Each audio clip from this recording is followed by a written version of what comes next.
Live from the softball complex on the campus of the College of Staten Island, you're watching exclusive coverage of the CUNYAC Softball Championships right here on CSI Sportsnet. This afternoon in game number 5 of the CUNYAC Championships, the College of Staten Island will take on Hunter College. For the College of Staten Island, an opportunity to continue their consecutive championship streak.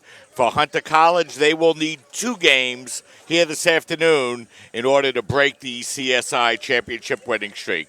Hi, everybody. I'm Mike Babuski, joined once again by Joe Foreman. And, Joe, we thought it would come down to this all year long. It's been the 2 best teams in the conference all year long, the Dolphins and the Hawks. The Dolphins coming in with a little bit of an advantage, having won the game yesterday and needing only 1 win here this afternoon.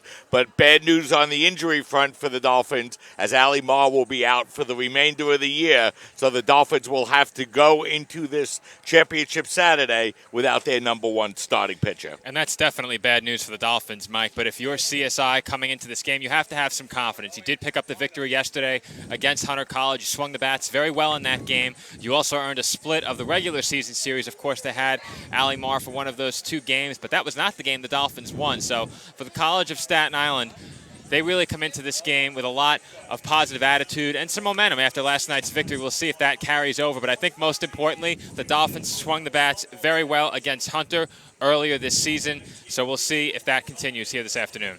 So, Joe, for the Dolphins this afternoon, it'll be Jacqueline Catridge on the mound for the Dolphins, and she's going to face the senior starting pitcher for Hunter College, Nicole Gazzone. So Hunter having one of their better starting pitchers ready to go. Gazzone coming in with a 5-4 record on the year, Joe, and a 2.66 ERA. Well, again, she'll be tasked with slowing down a very hot Dolphins lineup, and there is a correction on your screen. The Dolphins, of course, the 2 seed entering this matchup with Hunter in this one.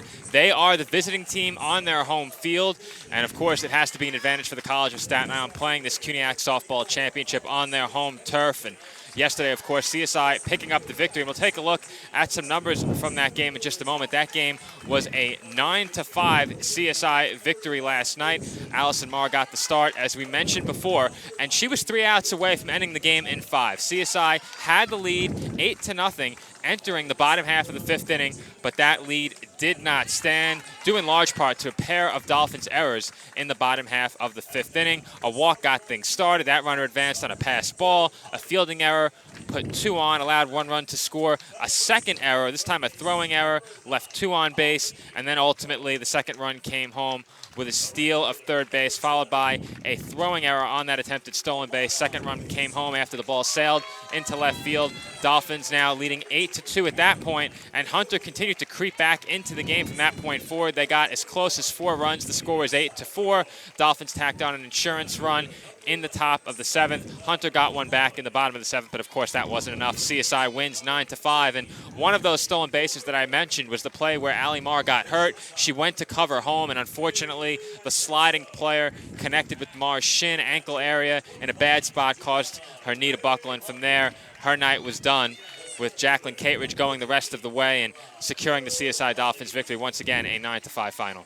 Yeah, Joe, it was a real tough break for the Dolphins, and, you mentioned it during your recap of the game. It was that walk and that error that opened the door for all of that to happen. That happening with 2 out in the inning, Joe, and that really, is what led up to the Marr injury. So the Dolphins and the Hawks will get ready to battle each other here this afternoon. And, Joe, the Dolphins going for their 7th consecutive CUNYAC championship, and it's amazing that 6 of those 7, or I should say 5 of those 6 championships that they've won have come against these same Hunter Hawks in the championship final round. Well, these 2 teams have an extensive history against one another. I ran through the matchups from earlier this season as well. The Dolphins and Hawks splitting the regular season matchups. Dolphins really should have won both of those games, but one of them came to a close with a Dolphins error. Of course, the Hawks didn't walk off in that game, but they ultimately did take the lead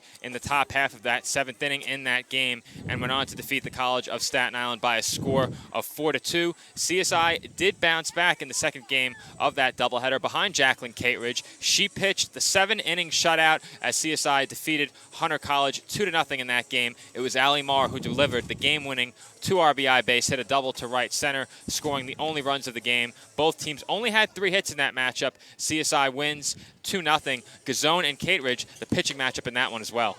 So it'll be the Dolphins batting first here this afternoon and in the first base dugout as the visiting team here this afternoon. Hunter, the number 1 seed in the conference tournament, so they will be the home team throughout the remainder of the CUNYAC conference, which they hope will be 2 games. The Dolphins are hoping to finish it here this afternoon, and it will be Antoinette Galbo, the second baseman, to lead it off here for the Dolphins, and we'll get you the Dolphins lineup and the Hawk defensive lineup here in just a moment as Galbo will be leading off here for the Dolphins. Galbo started off yesterday's 4-run first inning against the Hawks with a triple in that first inning, that 4-run first inning that gave the Dolphins that early 4-run lead. And the first pitch by Gazone is taken for a ball, 1-0.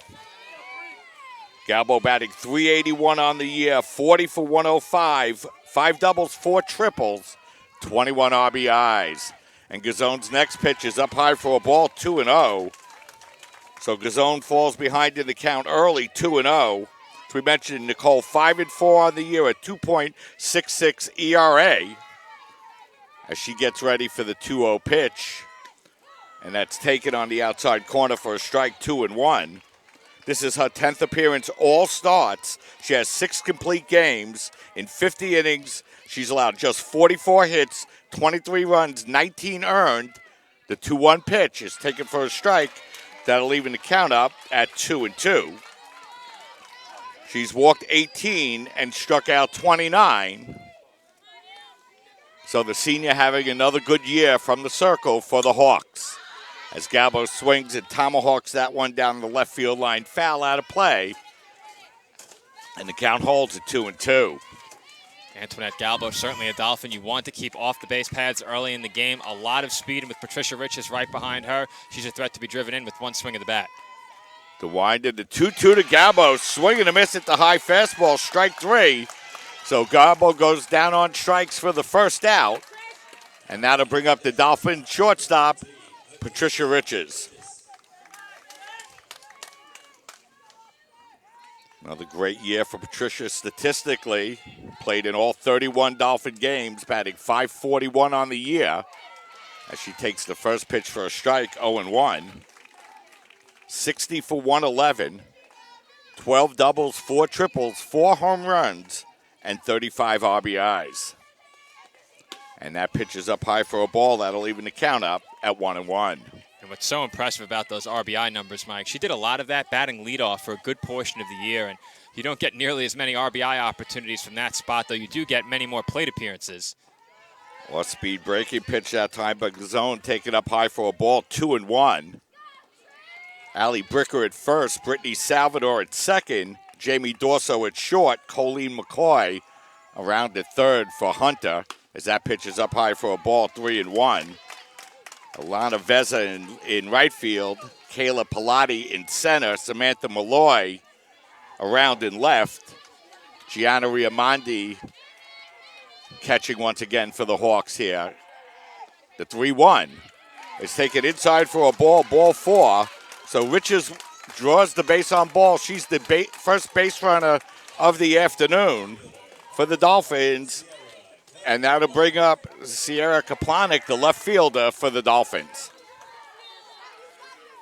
Kaplanik, another feared hitter in this Dolphins lineup, comes in hitting at .333 on the season. The wind in the first pitch, he swings and lines that one to shortstop. Nice play that time by Dorso. Her throw over to first is not in time, and now Galbo appeared to be shaken up on the Riches. Appears to be shaken up on the play. So looks like the Dolphins could be suffering their second injury of the CUNY tournament here early in game number 2, Joe, as Rich is down on the floor for the Dolphins and shaken up. And you always hate to see injuries, but when it's to your star pitcher and one of your star bats, it's always very difficult. And it doesn't look to be too serious. Looks like Riches may have made contact with first baseman's cleat or shin as she slid back into first base. Maybe the glove caught her on the face. Looked to be shaken up for a moment, but she appears to be communicating with the trainer, no problem. And hopefully she's back to her feet soon, as she's clearly uncomfortable, but it doesn't appear to be anything too serious. Yeah, so that was a hard-hit ball that time by Sierra, but right at the shortstop, Dorso, who made the play on the ball, she didn't make a good throw over to first base. It actually eluded Bricker at first, but Rich is shaken up on the play and still down on the field, but now sitting upright. And, you know, if you're the Dolphins, you certainly hope that she's okay and able to remain in the game here with 2 out in the top of the first inning and what could be the first of 2 games, Joe, here this afternoon. Well, the Dolphins certainly hope not, as things become a lot more difficult once a team gets to see you for 7 innings in one game and builds that confidence of having picked up a victory against you in CUNYAC championship play. But as I said, the Dolphins really hope to close the door. Their pitching depth took a hit last night with the injury to Allie Marr. They'll have Jacqueline Cateridge on the mound in this game here this afternoon, and they hope that she can lead them to a victory over the Hawks for the second time this season. I mentioned Cateridge, the winning pitcher when the Dolphins took on Hunter back during the regular season. As we do have an update from up the hill at baseball, it's not good. CSI men just fell behind 5-3 against the Baruch College Bearcats. And I'll get an inning check on that. I believe they're in the 6th. They are, Joe. It's the bottom of the 6th. Dolphins about to come up to bat. So bottom 6th, Dolphins 3 and Bearcats 5. We'll keep you posted on the score from up the hill as we have developments from there. And Patricia Riches is back to her feet and looks like she will take her spot back over at first base. Yeah, well, that's certainly good news for the Dolphins, and that's certainly something that they need. And she actually looks like she might be coming off the diamond now. She could be pinch run for it, still substituted back into the game, but we'll have to wait and see. But certainly not a positive for the Dolphins to start here in the top of the first. Looked like Riches was making her way back to first base, and I didn't see any visible injury. So if she's coming off, you have to believe it's as the result of concussion protocol, but that's all the speculating I will do. And for the Dolphins, hopefully she's able to get back into the game. We'll see if she is cleared, but that's a big bat out of the CSI Dolphins order very early in this game without a run having been scored. So Alexis Cateridge will go in and pinch run for Patricia Riches, and we'll see if Riches goes out to a shortstop position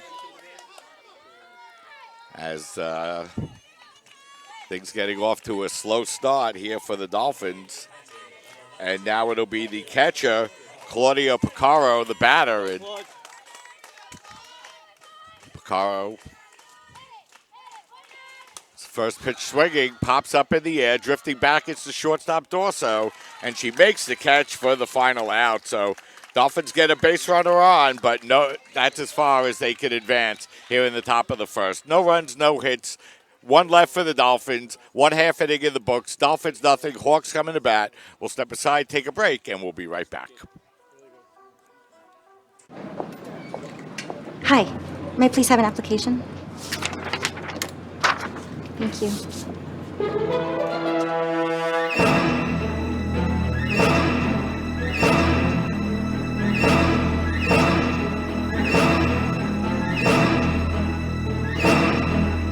Skip the drama.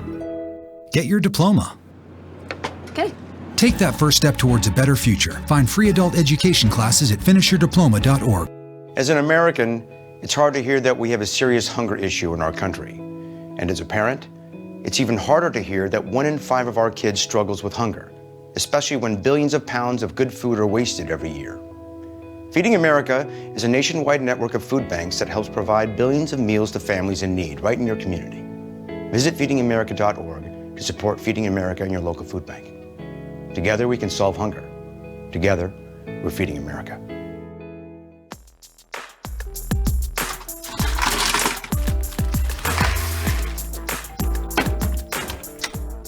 Thank you.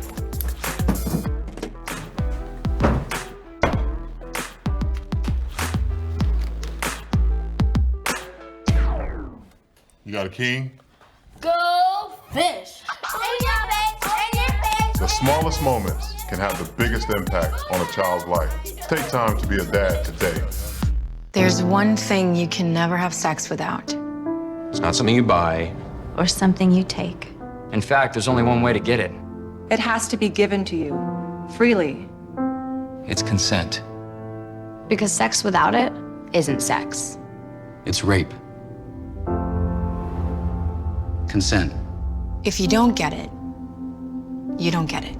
It's on us to stop sexual assault. Learn how and take the pledge at It's On Us. We're back, and we're getting ready now for the bottom half of the first inning. The Dolphins getting a one-out walk for Patricia Riches, but she attempted to get back on a line drive out. She suffered an injury, and she is being removed from the game, and she will go to the bench as the Dolphins will be forced to make major changes to their lineup once again, as it looks like Samantha McPherson will go over and play shortstop now for the Dolphins, and going over to play third base will be Sierra Kaplanik, and it looks like Alexis Cateridge will go out and play left field. So more bad injury news for the CSI Dolphins, Joe. And not only do the Dolphins lose the bat of Patricia Riches with the injury, but they lose her glove and now have an infield defensive alignment unlike anything they've had throughout the entirety of this season. And taking a look around, there are several changes. You mentioned, Mike, Cateridge in left field, Kaplanik over at third now, McPherson to short. Dolphins moving all around defensively. So we will see how that impacts the result of this one. Hopefully, if you're CSI, not much, and preferably not at all, but could be an adventurous time on the infield for the College of Staten Island if things don't go well. But the weather will not be a factor from this point forward if all is as we expect. The sun is shining brightly, and I'm not sure either of us saw that coming when we got underway just about 2 hours ago for our previous game where the Hawks defeated the Bloodhounds. Yeah, you know, Joe, it's hard to believe Dolphins was sitting pretty going into the fifth inning with 2 outs in a game yesterday, leading by a score of 8-0. And since then, they've lost their starting pitcher and their all-conference shortstop in the period of about 3 innings. So for the Hawks here this afternoon, it'll be McCoy, Veza, and Babula, 1, 2, and 3 for Hunter College, as they'll face Jacqueline Catridge. And the first pitch is taken for a strike, 0-1.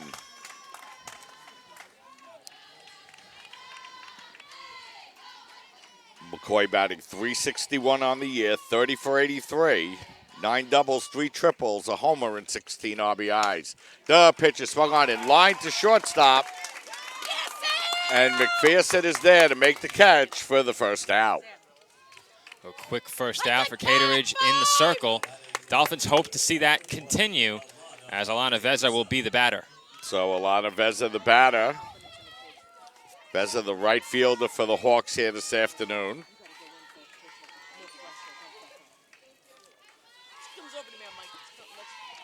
That's Cateridge looking in for the sign. And the first pitch is swung on and popped up foul over the screen out of play, 0-1. Of course, Veza not 1 for 2, but those are her numbers on the season, as I will correct that in just a moment. Go, Claude. I'm literally behind you cheering, Claude. I don't know if you can do that, though. So. Come on. Go, Jackie. Go up a row. 0-1 count, swung on, popped up in the air. Drifting back is the second baseman, Galbo, and she makes the catch for the second out. 2 up, 2 down quickly for the Hawks here in their half of the first inning, and it'll bring up the designated player, Karen Babula. Babula got the win in the game earlier this afternoon, Joe, for the Hawks. I know you can. Thank you. DeWind, and the first pitch is taken for a strike, 0-1. If you're the Dolphins, you like to see Cateridge off to an efficient start in the circle. A couple of very quick outs, throwing strikes. Now ahead on Babula, 0-1. Caitlin's looking in. The 0-1 pitch is swung on and a two-hopper to Galbo. She underhands it over to first base in time for the final out of the inning. Hawks go down in order, 3 up, 3 down in their half of the first inning. We played 1 inning here with the score. Dolphins nothing, Hawks nothing. We'll step aside and take a break. You're watching the 2019 CUNYAC Softball Championships on your voice of everything CSI Sports, CSI Sportsnet, CSIDolphins.com. You make me wear my bike helmet. Taught me never to run with scissors. You tell me to stay away from drugs. To always buckle my seatbelt. And to follow the swimming rules. You're always looking out for me and trying to keep me safe. So why do you keep a loaded gun in your drawer? Here in the garage. Closet. Shuttle box under the bed. Where anyone can get to it. How safe is that? How safe is that? How safe is that? You asked them to follow some safety rules. Now they're asking you. In fact, they're counting on you. Never let your gun get into the wrong hands. If you own a firearm and are not using it, please be responsible and be sure that it's stored in a safe place. Remember, always lock it up. For more information on firearm storage safety, visit ncpc.org. We're back and we're getting ready now for the top half of the second inning. Both pitchers did a good job in their half of the first inning. Neither team with a run or a hit. And it'll be Samantha McPherson now the shortstop for the Dolphins to lead off, and she's ahead in the count 1-0. The pitch to McPherson taken high for a ball, 2-0. McPherson did not play in yesterday's games. Batting .326 on the year. 10 doubles, a triple, a homer, and 14 RBIs. The pitch on the inside corner at the knees for a strike, 2-1. You joined us late. Patricia Riches injured on the base paths in the first inning. Out of the game for the Dolphins as that ball is swung on, popped in the air to shortstop, Dorso under it, and she makes the catch for the first out. 1 up, 1 down for the Dolphins. And it'll bring up the designated player, Alexis Venditti. And Venditti got a lot of action yesterday out in left field in the lineup in this one as the designated player. She's batting .241 on the year, and she rips that one into center field, and that'll be in for a base hit, the first hit of the game for the Dolphins, as she's on base with a 1-out single, and it'll bring up the center fielder for the Dolphins, Christina Severiso, and Christina swinging a hot bat of late, Joe, for the Dolphins. She has had a really big hit in that game against St. Joe's Brooklyn, a huge Dolphins comeback under a torrential downpour. Hopefully the rain is behind us for today, but Severizo picked up some big hits late in the season, saw her average steadily climb as the 2019 campaign wore on, and comes in hitting at .314 today. She's ahead in the count now, 1-0, and the pitch is taken just outside for a ball, 2-0. Close pitch that time by Gazone, but she's now down in the count at 2-0. The wind and the pitch is swung on, and that's drilled down the right field line. Foul, and Veza giving it a chase, but unable to make a play, so the count goes to 2-1.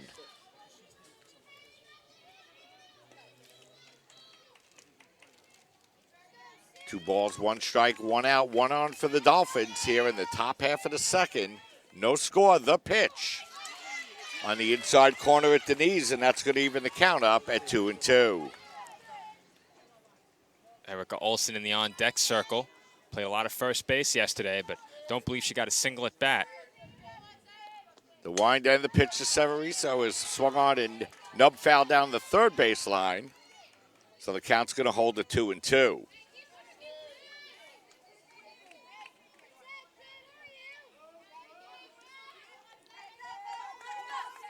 Severiso with 6 doubles and 8 RBIs on the year. She swings and tomahawks that one under the glove of McCoy into left field. Back-to-back singles for the Dolphins, and they're in business now with runners on first and second, 1 out, and that's going to bring out the first baseman, Erica Olson. Well, we spoke about the men's baseball team often playing from behind early in their games. CSI softball now with a chance to pick up an early lead in this game.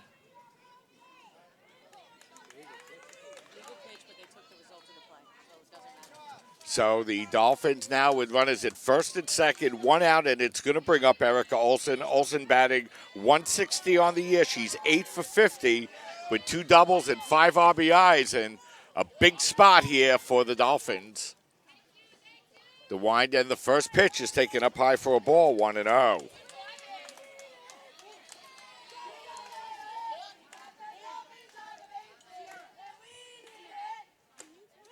Zone looking in. The 1-0 pitch is swung on, and that's lined off the glove and under the glove of the second baseman, Salvador, and into center field. That's a base hit.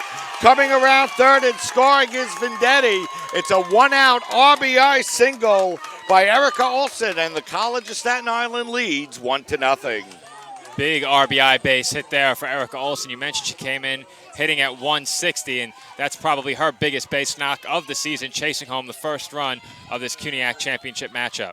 As that's going to bring up Juliana Quintella as she swings and fouls that one back up over our heads out of play. Count goes to 0-1. Quintella batting .239 on the year, 11 for 46, a double, and 5 RBIs. The wind and the pitch is swung, and that's drilled into right field, and that's going to be a base hit. Veza picking the ball up on a bounce. Severiso getting hung up at third base and gets tagged out on the play. So the Dolphins unable to take advantage of that base hit, as the Dolphins now will have runners at second and third, but now with 2 out, and really squander that opportunity, Joe.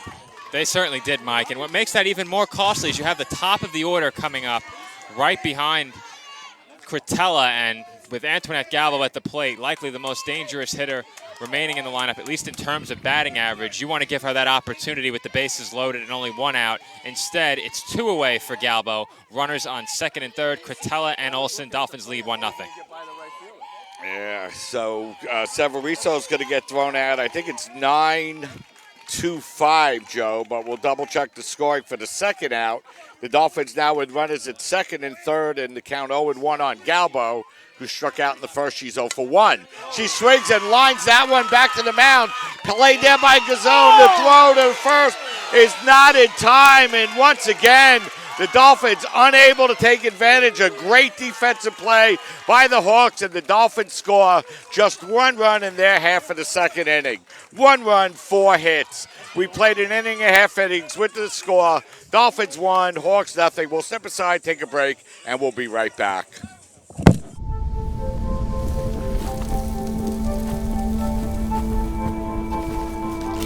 Eva Marie smoked 12,000 packs of cigarettes over 15 years. She quit, and now there's a new lung cancer screening that could save her life. You stopped smoking. Now start screening. No matter how much you smoked, early detection could save you. Talk to your doctor or learn more at savedbythescan.org. Listen to me. I am captain of the track team. And if I'm late, She doesn't really think she's going to get out of here, does she? Be nice. She's new. Hello, is anyone there? Ugh! Wow. Even from our standards, you look awful. Oh, sweetie, what happened? Me? My friend Becky got to talk to this super cute boy, and I tried to act like I wasn't jealous, but I so totally was. And then out of nowhere, this concrete barrier just popped up. Maybe it was a semi. You mean you were driving? Yeah. I mean, I know the whole eyes on the road thing, but this was a super important text. Maybe you have to know, Becky. Texting? Great. But it was only like 5 seconds, and I'm a really, really fast texter, so it wasn't even a big deal. Actually, has she texted me back yet? Wow, I get like no bars in this place. I wonder if they have Wi-Fi here.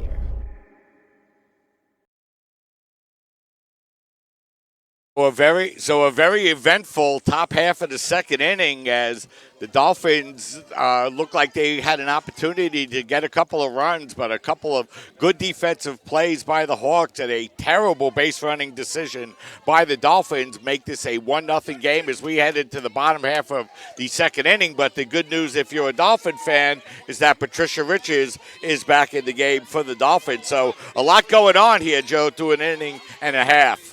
It's been a wild first inning plus, and we've just gotten started here in this CUNYAC championship matchup. Once again, the Hawks need a victory to keep their championship hopes alive. The Dolphins need a win to secure the CUNYAC title. The Hawks, of course, would have to win back-to-back games in order to win the CUNYAC championship, while CSI, as I said, only needs the one victory. So it's Brittany Salvador, Samantha Malloy, and Allie Bricker for the Hawks here in the second as that ball is swung on in line to shortstop.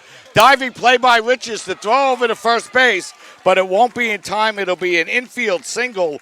Nice diving play by Riches to keep it in the infield, but she couldn't get up in time to make the throw to first. So the first hit for Hunter College, and Joe, the Dolphins squandered a big opportunity in their half of the second inning, scoring just one run on 4 hits, and Hunter also getting the last hit out, I should say, on a hard line drive by Antoinette Galbo up the middle.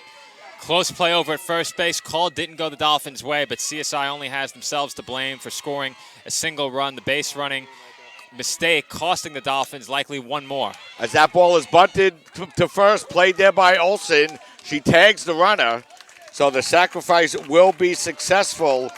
Unassisted 3 on the putout. Malone out for the first out of the inning. Salvador, the tying run now goes down to second, and it's going to bring up the first baseman, Allie Bricker.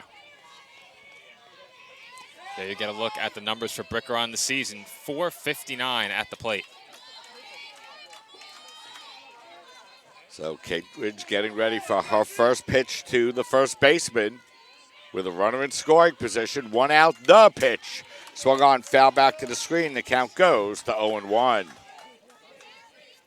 Speaking of squandered opportunities, Mike, I did have an update from baseball coming out of the bottom half of the 7th. CSI loaded the bases with 1 out in their half of the 7th, failed to score. So Dolphins still trail 5-3 entering the 8th inning up at baseball. Well, so the Dolphins down to their final 6 outs up at the CSI baseball complex as Caitlin's winds that pitch is outside for a ball. That evens the count up at 1-1.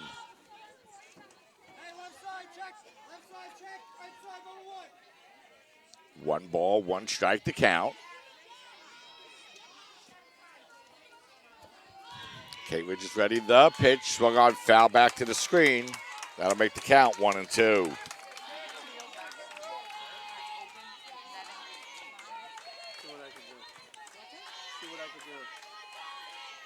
Taking a look back at that last matchup between these two teams, as I mentioned, regular season matchup, I should say. Both teams only with 3 hits in that game. CSI already has 4. Hunter opened this half inning with a base hit of their own. The wind and the pitch is swung on, skied in the air to center. Severiso is there. She makes the catch.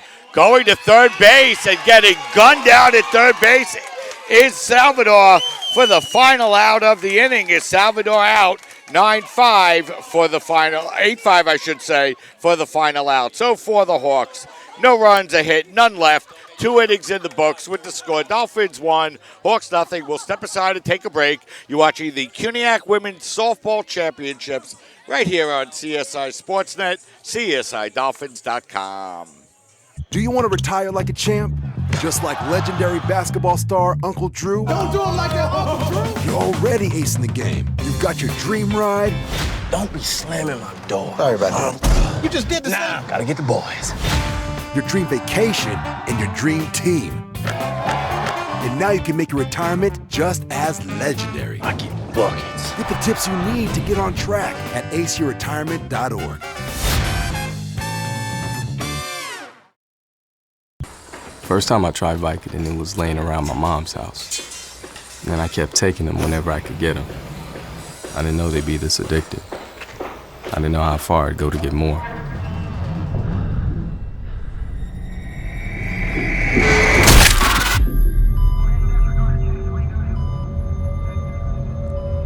Opioid dependence can happen after just 5 days.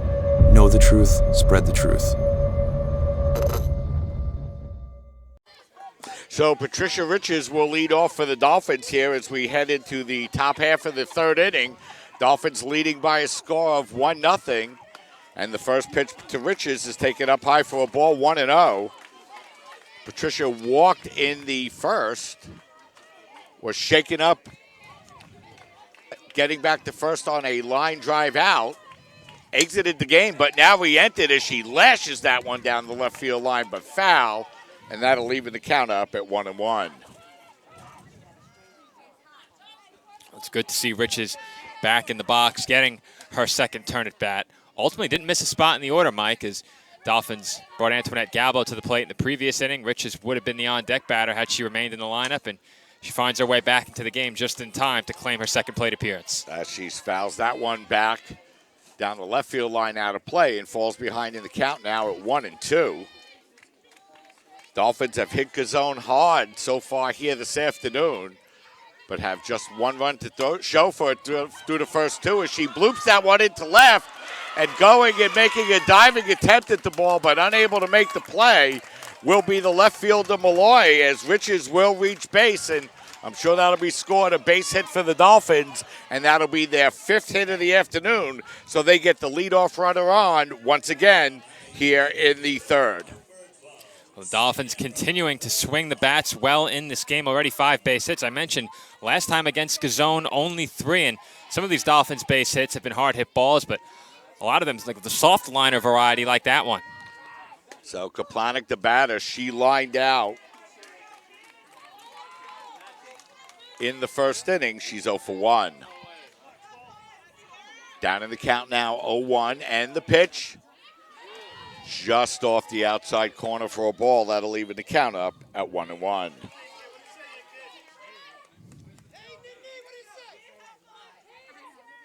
Two balls, one strike. The pitch. Down low for a ball. I should say that'll make it 2-1. So Kaplanik now ahead in the count for the Dolphins. 2, 3, and 4 in this Dolphins batting order. Very dangerous. A lot of power, the ability to drive the ball gap to gap. She swings and fouls that one off.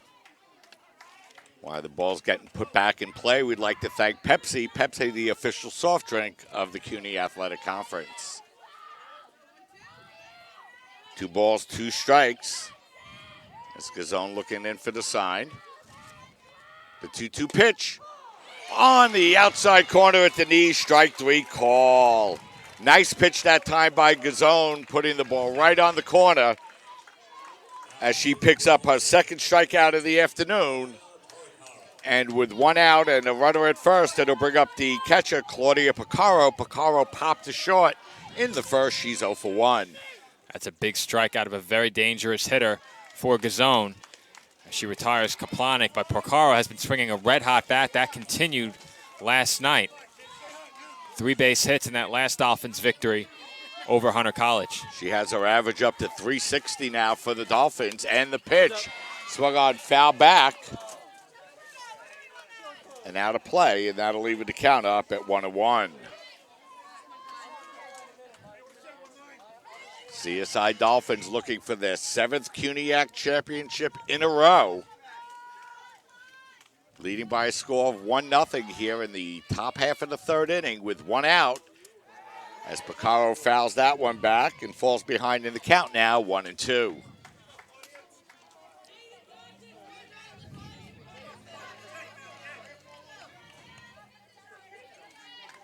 Riches down at first base for the Dolphins. Mentioned Joe Picaro getting red hot at the plate now for the Dolphins. And the pitch is up high for a ball, and the count will even now at 2-2. At the very least, the Dolphins are making Gazone work out in the circle. Put together some good at-bats, not chasing pitches out of the strike zone. 2 balls, 2 strikes to count. The 2-2 pitch is swung on, grounded hard to third. McCoy makes a nice play on the ball, but it's foul, and the count holds at 2-2. That last pitch was number 45 for Gazone, with 1 out in the top of the third. Dolphins have hit Gazone hard, but Gazone has made the good pitches when she's needed to. And that pitch is up high for a ball, and that'll run the count full to 3-2. Both teams have been victimized by their base running. The Hawks had a runner in scoring position with 2 outs and attempting to tag up on a fly ball. That runner was erased at third base. Could have had one more opportunity with the runner in scoring position. Instead, the previous half inning came to a close with the put out at third. As that's grounded foul once again, the count holds 3-2. And, you know, Joe, we didn't have much of a chance to talk about it last night, but, boy, I can remember 3 or 4 times late in that game where Hunter ran themselves into outs on the base pads at big moments of the game. And, you know, if you go back and you replay that game and you run the bases a little bit better, you certainly would have given yourself a much better opportunity. The wind and that pitch is taken outside for a ball 4. So Baccaro does a good job working her way back from down in the count to draw a base on balls. And once again, Joe, 2 base runners on for the Dolphins with 1 out. And going back to your last point from last night's game about Hawks running themselves out of innings, and they went into the last inning trailing by 5 in that game, the bottom half of the 7th. And if you're a little bit closer and within striking distance, perhaps that inning plays out just a little differently, increased pressure on Cateridge in the circle, and some increased confidence coming up to the plate knowing that you're well within striking distance. But the Hawks weren't able to come to bat very close, did scratch out a run on a solo home run, but that was all, and they dropped the game by 4. So Samantha McPherson, the batter now, ahead in the count 1-0. The pitch is swung, and that's drilled into the left field gap. No one's going to get that one, and it's going to go all the way to the wall. Riches scores. Coming around third and scoring is Baccaro. It's a 2-run RBI double for Samantha McPherson, and the College of Staten Island leads 3-0. Big hit there for McPherson, only 1 away, but the Dolphins strike for 2 more runs, and that might be all for Gazone. They have hit her hard in this inning. Riches got things started with a soft liner into shallow left center, but McPherson made no mistake on that one and drove it deep into the left center field gap. It rolled all the way to the wall. Both runs score easily, and I don't believe we'll have a pitching change here. Instead, just a conference for the Hawks. So Gazone will continue to work here in the 3rd inning, now trailing by 3 runs, 6 Dolphin base hits in the game already. Alexa Venditti will be the batter. Yeah, you know, head coach Ralph Molina going to go with his senior here, Joe. He's got a lot of confidence in her. She's had a good year for the Hawks once again, and she's got a lot of experience. And, you know, Hunter knows they need to win 2 games here today, so they need Nicole to settle down and try to get the Dolphins out. So she'll have to face Alexis Venditti now with a runner on second, 1 out. Venditti singled and scored in the second. She's 1 for 1 and takes the ball over the plate for a strike, 0-1.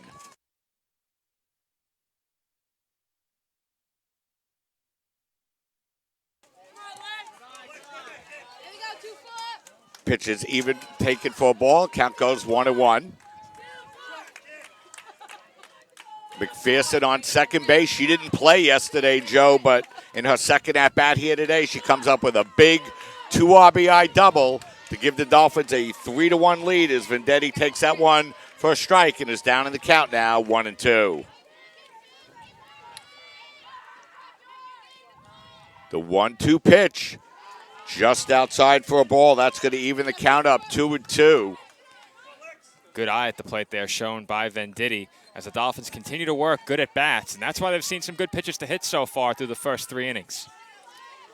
Gazone winds. The pitch is swung on and fouled back. Off the mask of Riamondi, back to the screen, and the count evens out at 2-2 as Venditti doing a good job battling Gazone here. And the 2-2 down low, and that's going to make the count full once again at 3-2.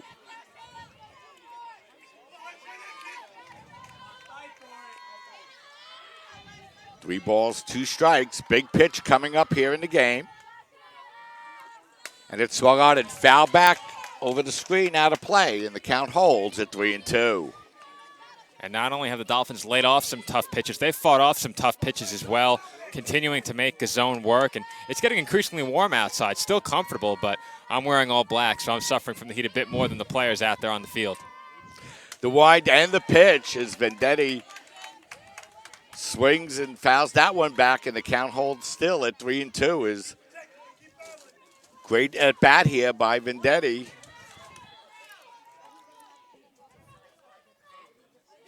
Battling his zone, and here comes the 3-2 once again, and that's taken down low for a ball 4. So a couple of good at-bats, Joe, in this inning by a couple of young Dolphin players, both Venditti and Picaro, working out full count walks, Joe, and really making his own work. And the Dolphins with 2 on and 1 out once again for Christina Severiso, as that pitch is down low for a ball, 1-0. Good at-bats continue, as I've said several times already, Mike, and it's Christina Severizo looking for her second base hit, has an opportunity to add to the Dolphins' lead here with 2 on, still only 1 out. The wind and the pitch is taken inside for a ball, and Zone working herself into trouble here, down in the count, 2-0.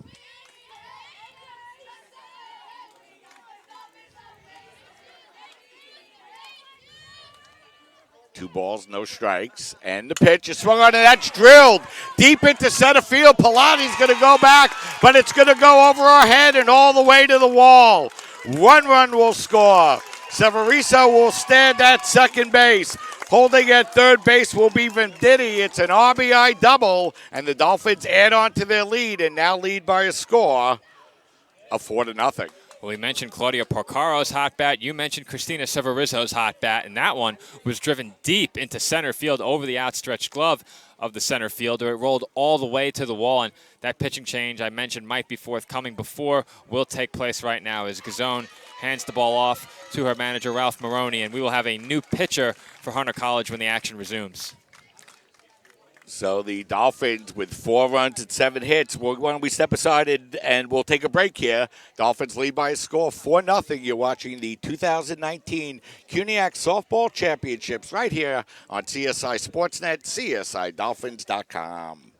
Here she comes. Hi, Krista. Take you, Jamie, to be my wife. The ceremony was a blast. It was just like the surreal moment of my dreams are coming true. When we found out that we were pregnant, we were just elated. We were just sitting there waiting for the pediatrician. She said, "Oh, I apologize. She won't be taking you in as a client."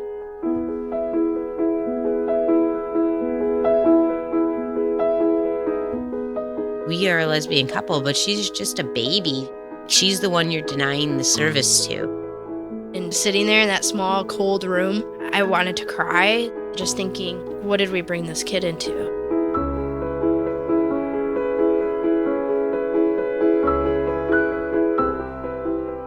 We're simply asking to treat our family the same way that you would treat any family. So Diana Ferreira will be in to pitch for Hunter College as she comes on with 2 Dolphins on, second and third base, 1 out, and the Dolphins leading 4-0.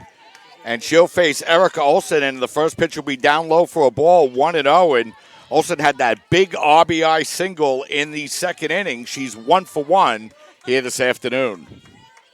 We'll get you Ferreira's numbers in just a minute as that pitch is taken for a strike. That evens the count up at 1-1. Diana 2-0 with a 2.33 ERA. It's her 4th appearance of the season. And she's even in the count now, 1-1. The pitch is up high for a ball, 2-1. In 9 innings, she's allowed just 3 hits, 4 runs, 3 earned, but walked 5 and struck out 9. The wind, the 2-1 pitch is swung on, and that's drilled into left field, and that's going to be in for a base hit.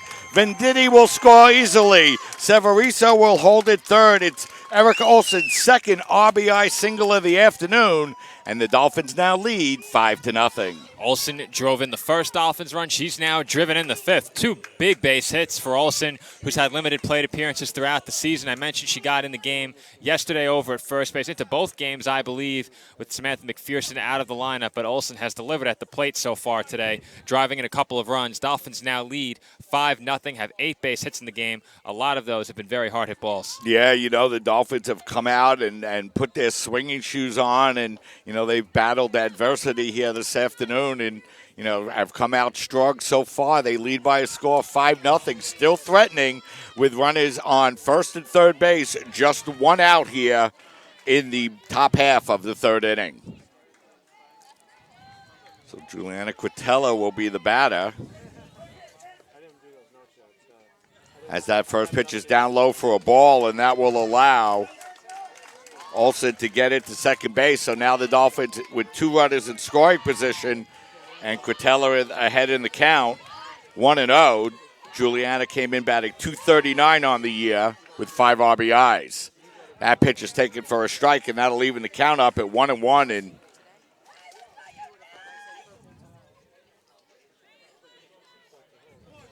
not sure what is being discussed here. Maybe we can get a little bit of a clarification. So 2 balls, no strikes, and on the illegal pitch that time by Diana Ferreira. So now Quintella ahead in the count, 2-0. Runners at second and third for the Dolphins. The wind and the pitch is up high for a ball, 3-0. And it's interesting, Joe, that it's ruled an illegal pitch, called the ball, but yet the runner is allowed to advance to second base. I'm not sure of the rule on that, though we did see several illegal pitches when I covered the games against St. Joe's Brooklyn. Not something I had seen more than once before prior to that doubleheader. I believe I saw it 3 or 4 times, maybe more that day. We've now seen one today here in this CUNYAC championship matchup, and Antoinette Galbo will get that opportunity with the bases loaded that she was denied before when the Dolphins ran themselves into the second out of the inning. So bases loaded, 1 out for the Dolphins. She swings and grounds out 1 to short. The throw to the plate is not in time, as it's coming home safely on the fielder's choice will be Severiso. As that time the ball was grounded to short. Dorso made the attempt to go home, not try to double up the speedy Galbo, and she ends up not getting it out as the Dolphins score their 6th run. Well, there's no way the Hawks were getting 2 outs on that play. Galbo simply too fast, and with the middle infielders back at regular depth, they weren't getting an out at home either. Severiso also has some speed, and she was into home plate safely with plenty of time, so with the bases loaded, it'll be Patricia Riches. So the Dolphins now with 5 runs in. Riches, who led off this inning with a single, will be the 10th batter to bat for the Dolphins. They already lead by a score of 6-0 and looking for more with the bases loaded. The pitch to Riches is swung on and drifted into right field. Caught for the second out, but coming in to score on the play for the Dolphins will be Erica Olsen. So it'll be a sacrifice fly and an RBI for Patricia Riches. And the Dolphins add another run, Joe, and they now lead by a score of 7-0.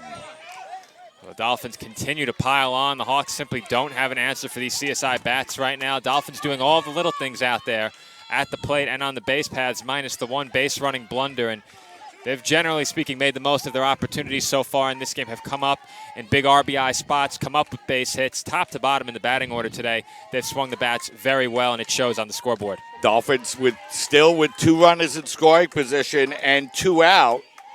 As Sierra Kaplanik, the batter, she's 0 for 2, line to left, and struck out. The wind and the pitch is a swing and a miss, 1-2. Hunter trying to get back into the dugout and look to battle their way back into this one. The wind and the pitch is swung on, and that's drilled in the hole. Nice play that time by the second baseman, Salvador, and she gets it over to first in time for the final out of the inning, but not before the Dolphins score 6 runs, 2.5 innings in the books with the score. Dolphins 7, Hawks 0. We'll step aside, take a break. You're watching the 2019 CUNYAC Championships right here on CSI Sportsnet, CSIDolphins.com.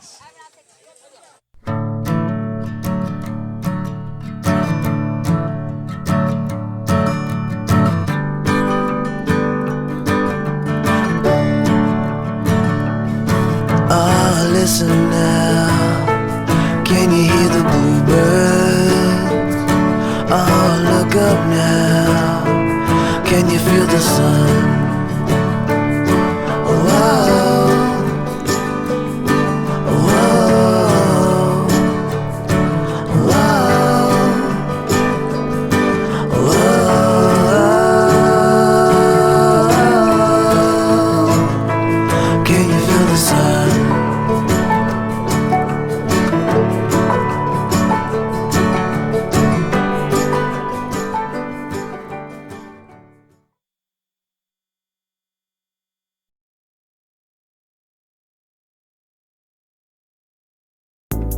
If it weren't for CUNY, I probably would have second-guessed my potential. I'm a first generation in terms of going to college, getting a degree. I'm able to provide for my family a lot more, and it's something that I didn't think was originally possible. CUNY is equalizing the playing field for students, particularly students of color, students who are low income, and students who are first generation. Nobody in my family went to college. Now I not only learned English, I graduated and then I'm teaching English, helping.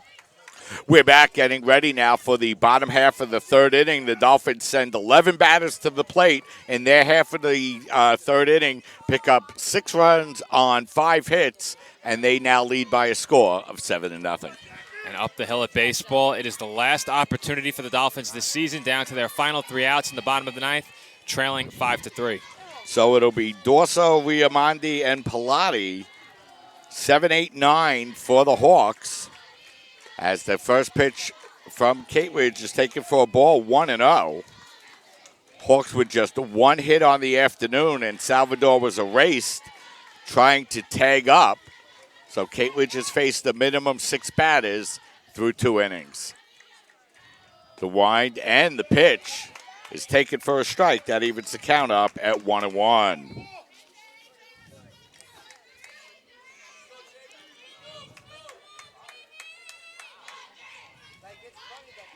Dorso, left-handed batter here for Hunter College. The 1-1 pitch swung on and blooped up in the air, and Riches makes a diving play for the first out. And you know, you could just see how many ways Patricia Riches is so valuable to this team, Joe. Since re-entering the game, she's made an impact at the plate, and right there making an impact in the field as well. And we praised her bat, we've praised her glove many times before throughout this season and in this game, but right there, her glove on full display. She makes the diving catch to deny the Hawks what would have likely been an infield hit. So Gianna Raimondi will be the batter now. Gianna, 452 on the year, 28 of 62, 5 doubles and 15 RBIs, and she's ahead in the count now, 1-0. The wind and the 1-0 is taken at the knees for a strike. That evens the count up at 1-1.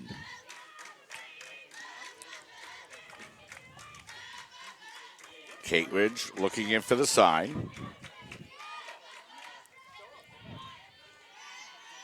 The wind and the pitch, take it down low for a ball, and that'll run the count to 2-1. And you know, Joe, you've been watching this Dolphin softball team going all the way back to their preseason trip on the road, and the Dolphins have put a lot on Jacqueline Cateridge's shoulders here as another diving stop, that time by Antoinette Galbo. 2 great defensive plays here by the Dolphins to start off the bottom half of the third, but you've seen the amount of work and the kind of things the Dolphins have asked from Jacqueline all year long, and she's certainly been just absolutely stellar for the Dolphins. She has, and she logged so many innings on that trip, pitched the majority of the innings on that trip, just about all of them, the work divided between she and Vanessa Porto down in Florida. But Cateridge, I believe, suffered 7 losses on that trip, and that wasn't because she pitched poorly. Part of it was pitching so many innings in the hot weather, and part of it was the Dolphins facing some stellar competition. But she really held her own in her first action in the circle for this Dolphins team earlier this season, and has steadily improved throughout the year as well. She proved that her work in Florida was no fluke, has come back home and continued to pitch very well. Swung on, 2 hopping to short. Riches over to Olsen in time for the final out. 3 up, 3 down. Cateridge has faced the minimum 9 Hunter College Hawks through 3 innings. Dolphins lead by a score of 7-0. We'll step aside and take a break. We're watching the 2019 CUNYAC Championships right here on CSI Sportsnet, CSIDolphins.com. Alvin and the Chipmunks want to remind you, bacteria can hide in food and make you ill. Wow. But you can keep bacteria from ruining your day with 4 simple steps. Clean. I'm waiting for the rinse cycle. Separate. Cook. Fire in the hole! And chill. We chipmunks are notoriously tidy. Check your steps. The road trip to food safety starts at foodsafety.gov. So they say it's a man's world? I don't see anybody's name on it. While they were doing their thing, we slowly changed ours. Today, women can do anything men can do. And there's one thing we're even better at.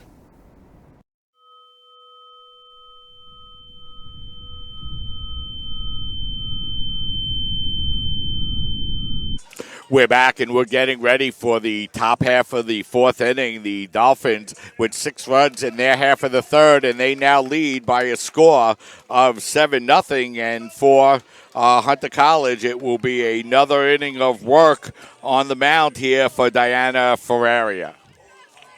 Claudia Porcaro to lead things off for the College of Staten Island in their half of the fourth inning. And for men's baseball, they are down to their final out. Runner on second for Andrew Nathan, and a 3-0 count on Nathan. So I'll be following the baseball for the next few minutes to see if we reach a conclusion in that one. But the Dolphins are 1 pitch away from putting the tying runs on base with 2 outs in their half of the ninth. So Porcaro worked out that big base on balls, and that just made it runners at first and second, 1 out for the Dolphins in their half of the third inning, and they went on to explode from there and pick up 6 runs. And Porcaro now ahead in the count once again, 2-0. 2 balls, no strikes. The pitch is on the outside corner, and that's going to make the count 2-1.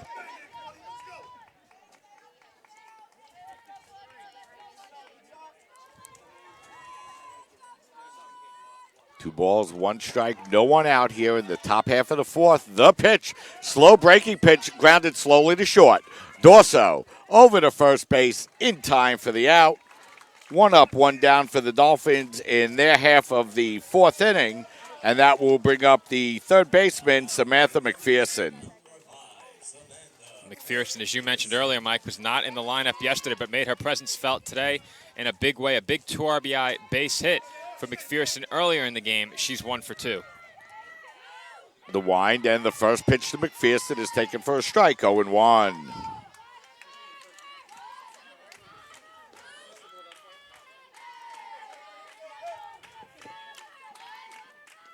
The wind and the pitch on the outside corner for a strike, 0-2. So McPherson falling behind quickly in the count, 0-2. The wind and the pitch up high for a ball, 1-2. Andrew Nathan drew a 2-out walk, tying runs now on base for the Dolphins. 2 outs, bottom of the ninth. At bat is Sean Becker. The wind and McPherson drills that one down the left field line, just foul. It's about six or 7 feet foul down the left field line off the base of the fence. Nice shot by McPherson, a little bit out in front, and the count holds at 1-2. And that's more of the same solid contact we've seen from the Dolphins throughout this game. The wind and the pitch just off the outside corner. Close pitch that time by Ferraria, but taken for a ball, 2-2. The wind, the 2-2 pitch, bounced up in front of the plate, and that'll run the count full to 3-2. And Joe, the Dolphins have been doing a good job of that all day long, falling behind in the count, but battling their way back. They've made the most of each and every plate appearance throughout this game. A lot of credit goes to CSI in this one.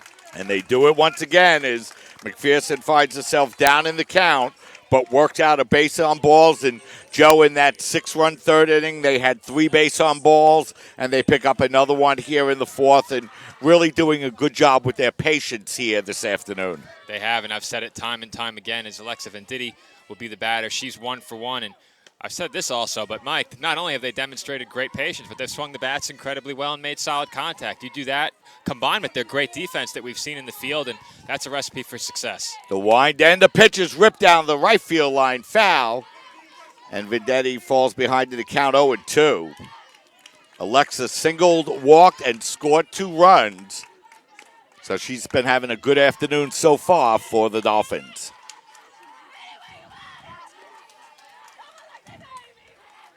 Dolphins have the bases loaded up at baseball. Bottom of the ninth, 2 outs.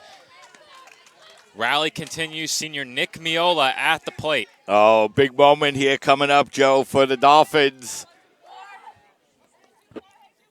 As that ball is ripped just foul down the left field line, and the count holds 1-2 as Vendetti having the similar at bat that she had in the in that third inning, fouling off a few pitches and still battling in the count, down 1-2. The pitch, slow breaking pitch, taken for a ball, and the count evens 2-2. She almost went for that one, Joe, but able to hold back. Count goes to 2-2 on Vendetti. And the 2-2 pitch is taken up high for a ball. So once again, the Dolphins have loaded the count full at 3-2. The 3-2 pitch is swung on, and that's lined into right center field. That's going to be in for a base hit, and it's going to roll all the way to the wall. McPherson around third. She's going to score. It's an RBI double for Alexa Vendetti. She's now 2 for 2 on the afternoon. She'll go into third, and the College of Staten Island has added another run, and they lead by a score of 8-0. A lot of cheering here at the CSI softball complex as the Dolphins move ahead 8-0, but it is over up at baseball. The Dolphins have fallen to Baruch in the CUNYAC championship by a final score of 5-3.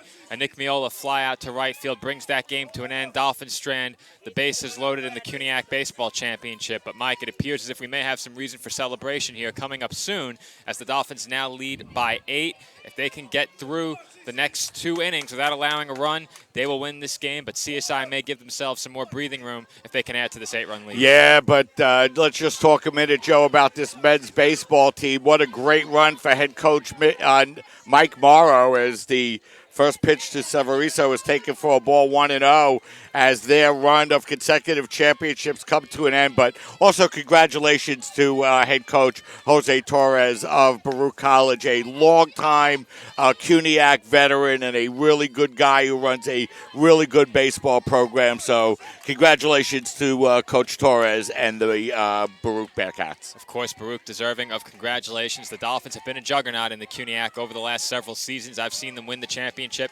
every year since I've been here, and this will be the first year that baseball does not celebrate a CUNYAC championship in the last 5. This, of course, my 5th year here, so it's been a great time watching baseball and their success throughout the years, and unfortunately all dynasties come to an end at some point, but they can get right back at it next year as they move forward.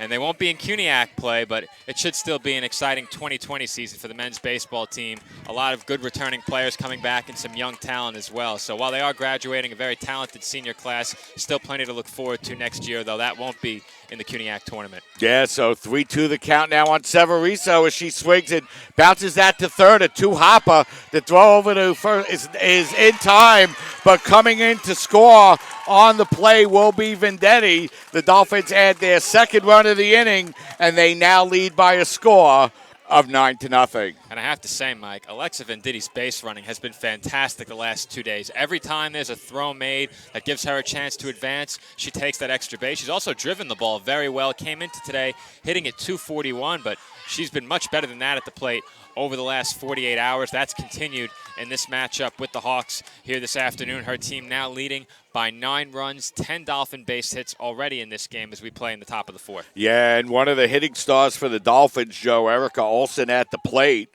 She's 2 for 2 this afternoon, has driven in 2 runs, scored a run, and, of course, drove in that first big run of the game in the second inning. She's ahead in the count now, 2-0. The pitch is taken up high for a ball. I'm sorry, taken for a strike. 2-1. No, it was a ball, 3-0.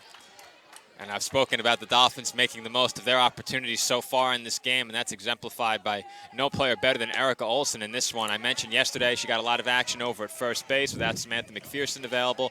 I don't believe she got any at-bats in the 2 games CSI played, but here today she's come up with 2 big base hits in the biggest game of the season so far for the College of Staten Island. As Olsen takes that one on the corner for a strike, and that'll run the count full, 3-2. And, Joe, this is the 4th batter in a row where the count has been 3-2.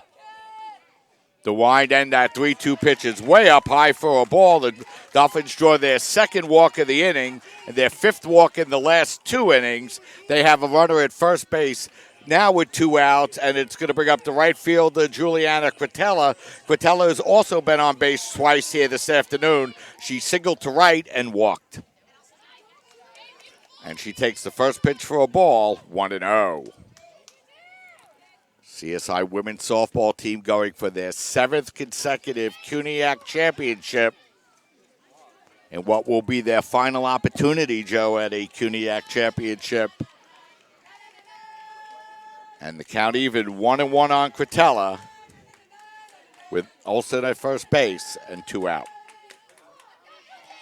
That pitch on the outside corner for a strike, 1-2. And Mike, it's so easy to forget that the Dolphins won't be a part of the CUNYAC tournament next year. It's been a staple of every season since I've been here. Ground ball to third base, bobbled and thrown over to first base by McCoy in time to get the final out of the inning, but not before the Dolphins add another couple of runs. They leave one on. 3.5 innings in the books with the score. Dolphins 9, Hawks nothing. We'll step aside, take a break, and we'll be right back. Hi, may I please have an application? Thank you.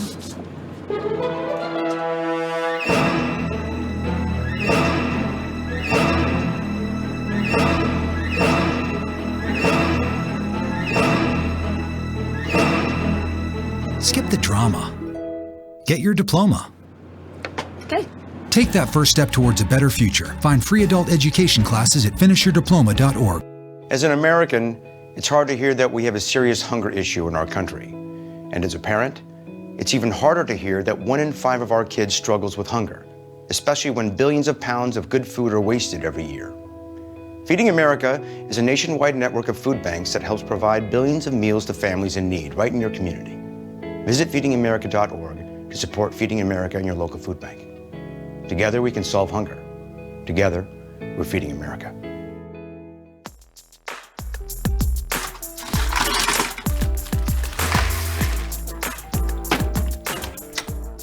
Thank you.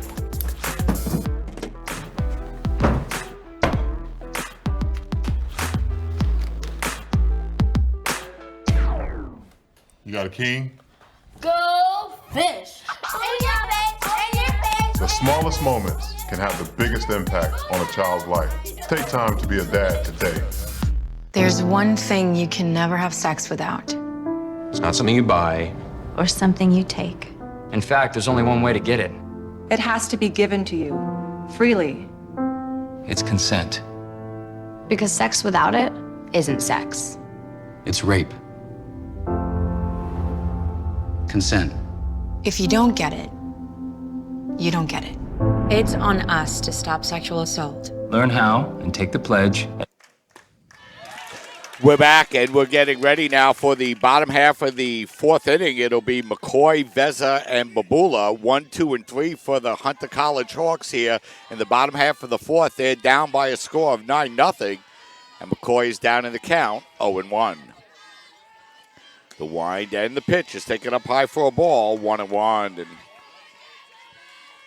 mentioned before, Joe, Dolphins loading the bases up at the baseball diamond, but that was as close as they could get, as Baruch playing 2 back-to-back strong games and able to sweep the Dolphins and break the Dolphin championship winning streak, as they will be the baseball champions in 2019. And as you mentioned, the final season for the Dolphins in the CUNYAC Conference. I was saying before, the CUNYAC tournament, always a staple of our April-May slate here at the College of Staten Island. Of course, the CUNYAC tournament always taking place in May, but you're gearing up for that tournament in the final weeks of April. Always makes for an exciting time with conference play. As that ball is skied into left field, and coming over is Kaplanik, and she makes the catch for the first out. 1 up, 1 down for the Hawks in their half of the 4th inning, and it's going to bring up the right fielder now for Hunter College, Alana Veza. And you and I spoke about it during the break, Mike. You could not have convinced either one of us the Dolphins would not find a way to pull that game out after they loaded the bases. It's just been the way things have played out over the last several seasons, but finally the rally comes to an end. It seems as if that rally's been going on for the last 4 seasons of CUNYAC tournament play. It really does, Joe, as Alana Veza, the batter. Veza 0 for 1. She popped to second in the first inning, and she takes the first pitch for a strike. 0-1 as Jacqueline Cateridge continues her solid pitching effort here this afternoon for the Dolphins. The wind, the pitch is swung on and fouled back, and the count goes to 0-2.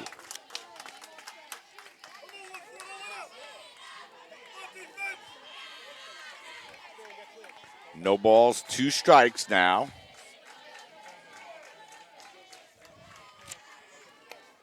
As Kate Ridge looking in for the sign. The 0-2 pitch is swung on and fouled back up over our heads and out of play. And the count will hold at 0-2. And Mike, it almost seems as if it's not even possible, but I'm taking a look. Entering this at bat, Jacqueline Cateridge has only thrown 27 pitches. She's made quick work of the Hawks so far in this game. She's faced the minimum number of batters, 10 batters, 10 outs so far through 3 1/3. The pitch is swung on and that's drilled into center field, and that's going to be in there for a base hit. So the Hawks will get their second hit of the afternoon as Veza singles into center field, and that's going to bring up the designated player, Carolyn Babula. Babula 0 for 1 in the game. Of course, she was the starting pitcher in the earlier game. Gets John Jay that the Hawks played. And with her teammates struggling a bit in the circle in this one, curious to see if she's available, though. This one might be out of hand already with her team down by 9 runs. Well, there's no tomorrow for the Hawks, so you know they're going to battle down to the final out. As Kate Ridge winds and the first pitch bunted at by Babula, foul. And the count goes to 0-1, and you know, she's clearly bunting for a base hit here, Joe, with the Hawks potentially down to their final 5 outs. They're certainly not going to give one away to advance a base runner to second base. Well, they need 2 here to prolong this game. 1 run does not do them any good.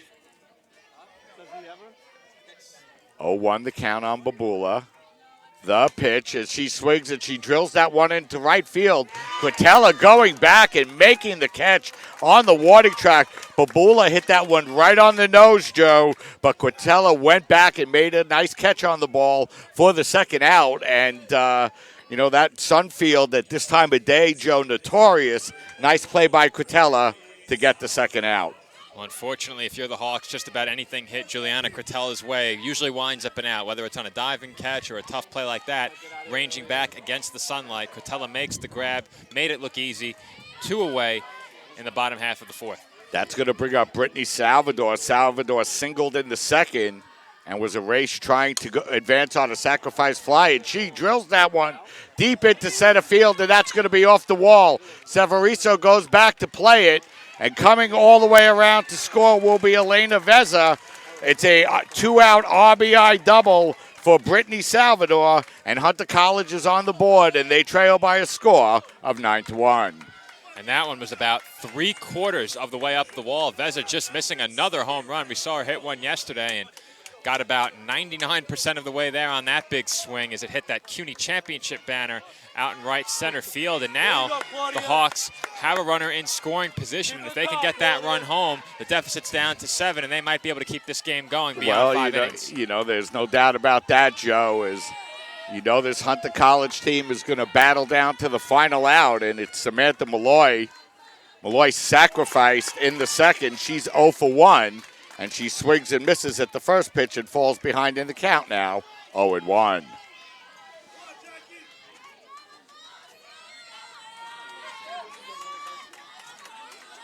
Kate Ridge back on the rubber, or in the circle, and the pitch swung on, skied up in the air in the infield. Kate Ridge calls and makes the catch for the final out of the inning. But the Hawks pick up a run, a couple of hits. They leave 1. We headed to the top half of the 5th inning with the score. Dolphins 9, Hawks 1. We'll step aside and take a break. You're watching the 2019 CUNYAC Softball Championships right here on CSI Sportsnet, CSIDolphins.com. Morning, Gary.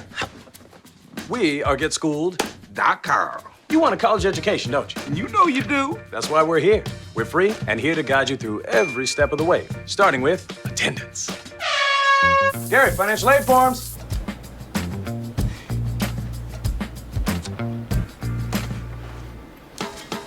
Picking a college, man. You and us. We go together like tacos and Tuesday. And I love tacos. Go to GetSchooled.com. When I was 6, my days were spent playing basketball. When I was 6, my dream was to make it to the NBA. When I was 6, my mom had a stroke. I'm Paul George, and I want you to spot a stroke fast. F, face drooping. A, arm weakness. S, speech difficulty. T, time to call 911. Protect the ones you love. Spot a stroke fast. We're back heading into the top half of the fifth inning. The Hawks closed to within 8 and now trail by a score of 9-1. It'll be the top of the order for the Dolphins. Antoinette Galbo, Patricia Riches, and Sierra Kaplanek. 1, 2, and 3 for the Dolphins here in the top of the fifth. The wind and the pitch is taken for a strike, 0-1.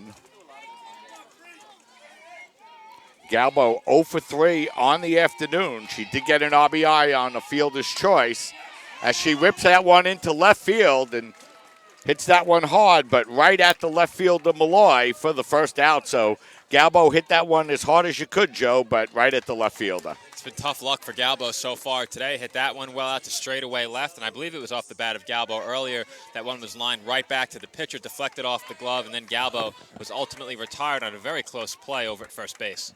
Yeah, so it'll be Patricia Riches, the batter, as she takes the first pitch for a strike, 0-1. Riches walked, singled and scored, and hit a sacrifice fly and drove it a run. So she's 1 for 1 officially, and the count is even at 1-1, with 1 out here in the top half of the fifth inning. And the pitch down low for a ball, 2-1.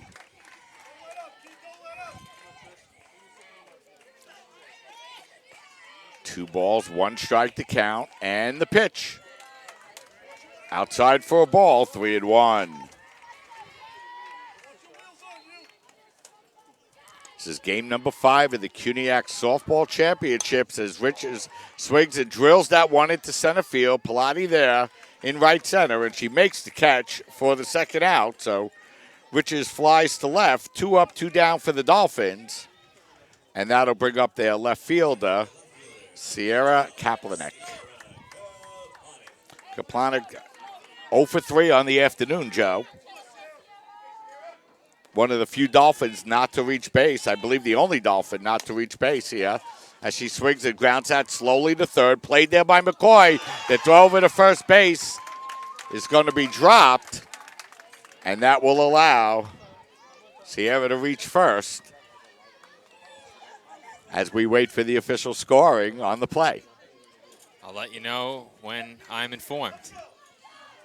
And that's going to bring up the catcher, the hot-hitting Claudia Piccaro. Piccaro 0 for 2 this afternoon, but had one of the biggest at-bats of the game when she drew a 1-out walk in the third inning, which seemed innocent enough at the time, but helped the Dolphins build their 6-run rally, and they now lead by a score of 9-1, and the count 1-0.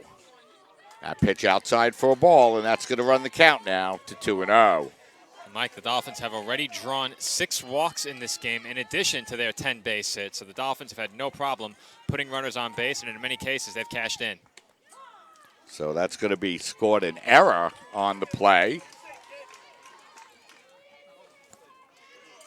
And Piccaro is ahead in the count now at 2-1.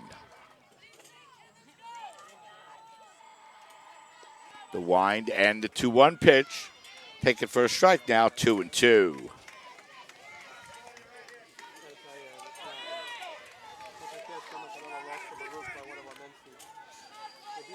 Two balls, 2 strikes, 2 out, 1 on here in the top of the fifth. The pitch, off-speed breaking pitch, taken outside for a ball.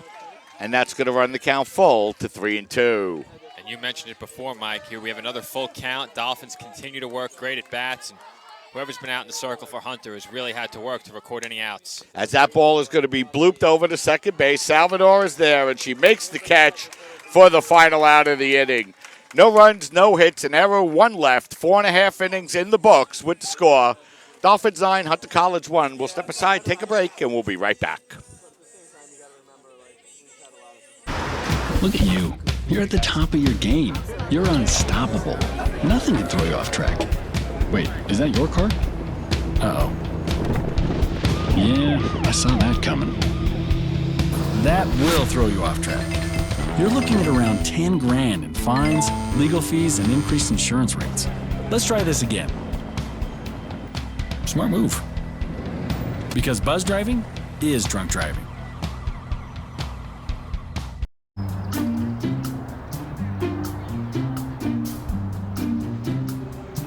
Don't worry, 74 people were picked before me in the NFL draft. To fight childhood obesity, United Way and the NFL are helping kids play at least 60 minutes a day. Okay, time for the team obstacle course. Yay! What this place needs is more healthy kids. To get involved or donate, go to unitedway.org/play60. Now I get it. Give it back! They'll test you. Try to break your will. But however loud the loudness gets, however many cheese puffs may fly, you're the driver, the one in control. Stand firm. Just wait. And move only when you hear the click that says they're buckled in for the drive. Never give up till they buckle up. We're back, and we're getting ready now for the bottom half of the fifth inning. The Dolphins lead by a score of 9-1. It will be 6, 7, and 8 scheduled to bat here. Bricker, Dorso, and Riamandi. And Joe, if the Dolphins can shut Hunter College out in this inning, they could end the game right after 5. It was a tumultuous final 3 innings last night. Things got off to a bit of a rough start in this one with the injury to Patricia Riches. Dolphins were ultimately turned aside in the first inning. Were limited to a run in the top of the second, and that was due in large part to a base running mistake. So things didn't look too good for the College of Staten Island very early in this game, but they kept Hunter off of the scoreboard until the fourth inning. Great effort in the circle by Jacqueline Cateridge, and she can close things out here if she puts up one more 0 and secure yet another Dolphins CUNYAC title. So Allie Bricker will lead off. Bricker popped to first. She's 0 for 1 here this afternoon. The wind and the first pitch is taken on the inside corner for a strike, 0-1. Kate Ridge very efficient all day long for the Dolphins. Getting Hunter out, not using a lot of pitches. The pitch is on the outside corner for a strike, and the scoreboard says 1-1, but I do believe it's 0-2, Joe. You're right, Mike. No balls, 2 strikes to count. The wind, the 0-2 pitch is taken outside for a ball, 1-2.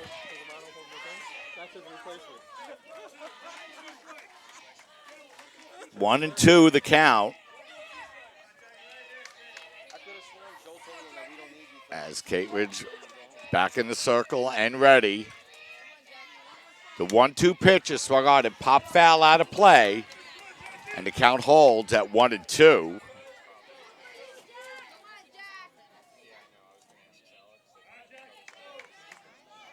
Kate Ridge forced into a lot of more action early in the season than the Dolphins would have liked.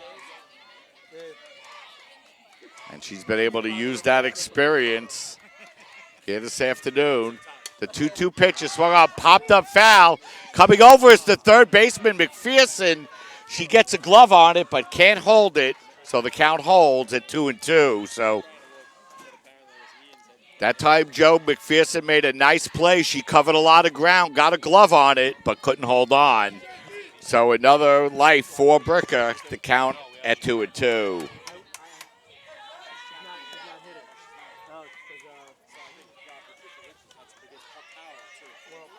Two balls, 2 strikes. The pitch is down low for a ball, 3-2, and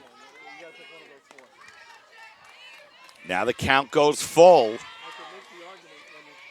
Dolphins had that opportunity, Joe, and could not make the play. Let's see if Bricker can take advantage of it. The 3-2 pitch is swung on and that's drilled into center field, and that's a base hit. So a nice job by Bricker, give it a second life, and able to take advantage of it. It's a leadoff single for Hunter College here in the bottom of the fifth. Well, Mike, we saw the unfortunate consequences of giving away extra outs in last night's game. Ultimately, the Dolphins went from the verge of a shutout victory to surrendering multiple runs in that game and losing their starting pitcher to injury. So if you're the Dolphins right here, you need to get out of this game in this fifth inning and ensure that nothing else fluky happens down the stretch of this one. The Hawks only need one run to prolong this game. So it's going to bring up the shortstop now, Jamie Durso. As McPherson coming in at third and the other Olsen coming in at first, Joe. I'm not sure I like this at all. And if I'm Hunter College, I'm swinging away here.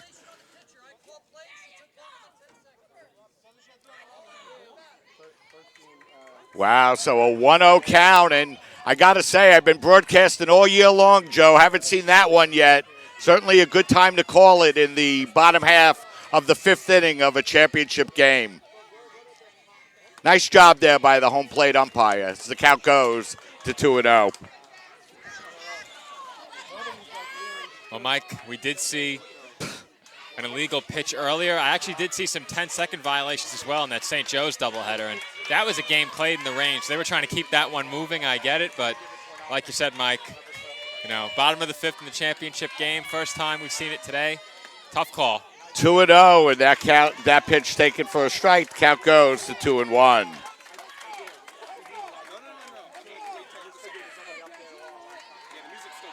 Two balls, one strike to count. The wind, the 2-1 pitch, and that swung on, played by the. That ball was bounced back to the mound, and Kate Ridge, instead of just picking it up and throwing it over to first base, Joe, I have no idea why she would flip it over to third, but now Hunter College has two runners on and nobody out. Well, when Cateridge went down, I think she lost the play over at first base, and perhaps she thought the runner was taking the turn and trying to advance over to third, but either way, there wasn't going to be a play at first. Definitely wasn't going to be a play at third as the runner at second stayed put, but the Dolphins had two outs there in this inning in front of them, and instead they find themselves pitching with two runners on and nobody out as we have a conference going on between Ralph Maroney and the umpire down the third base line. We may have had a substitution upcoming. We'll take a look in just a second. Yeah, and the Dolphins relying on freshmen all year long and a couple of freshman mistakes there, so let's see what could happen as Brianna Raimondi will be up as Hunter College all of a sudden, Joe, with two runners on and no one out here. Dolphins had an opportunity to get Bricker out, but McPherson couldn't make a play on the foul ball, a tough play, but she was able to get the glove on it. So let's see what the Dolphins can do here against Raimondi, and got to play for the outs here if you're the Dolphins. The first pitch is a swing and a miss, 0-1.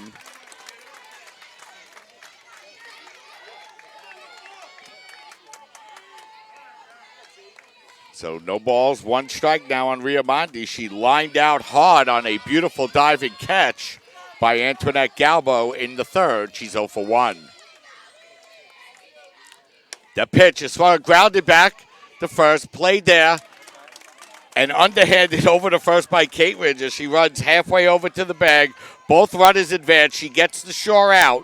Run out now. Two runners in scoring position. And that's going to bring up the center fielder, Kayla Pilati. Pilati still looking for her first hit. And if she gets it here, she could drive in a pair and keep this game going beyond this half inning. Kate Ridge looking in for the sign. Her first pitch is a swing and a miss, 0-1.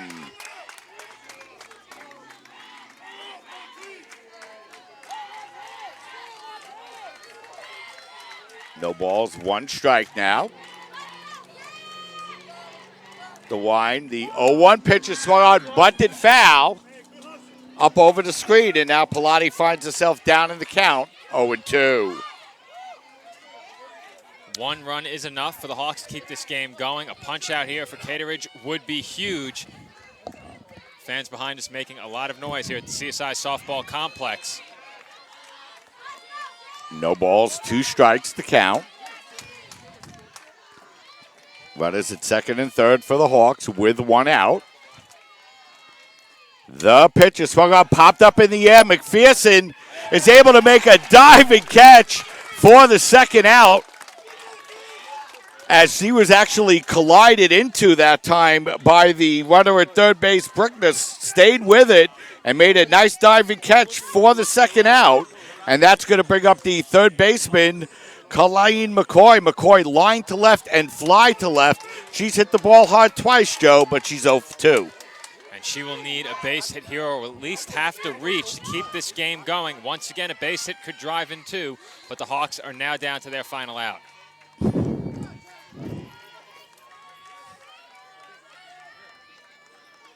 Kate Ridge's first pitch to McCoy is swung on, fouled up, over the screen, out of play. Kate Ridge gets ahead in the count, 0-1, and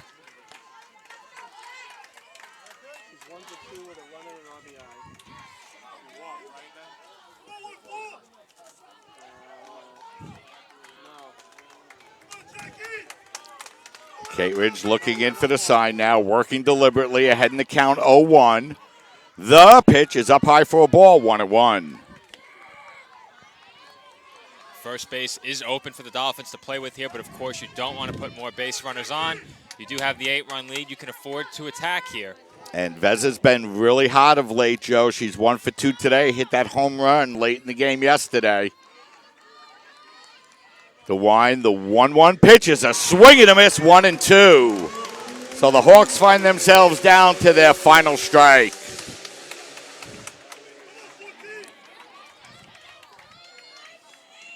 One ball, 2 strikes, 2 out, 2 on for the Hawks here in the bottom half of the 5th inning.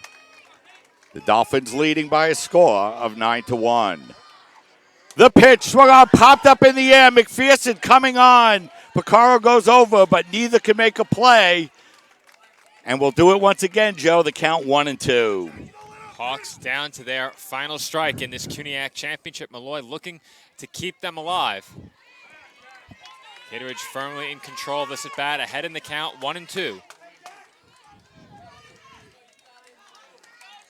Kate Ridge looking in for the sign now. 1 ball, 2 strikes to count. The 1-2 pitch is swung on, and that's drilled into left field, and that's going to be in for a base hit. A run will score going into second base and being safe on the play. And another run will score for the Hawks, and we are going to continue to play as it's now a 9-3 game as McCoy singles, as the Dolphins can't make a play on a little pop-up in foul territory. It falls in between both runners. It's a single and a RBI for McCoy, 2-run score, and it's now a 9-3 game.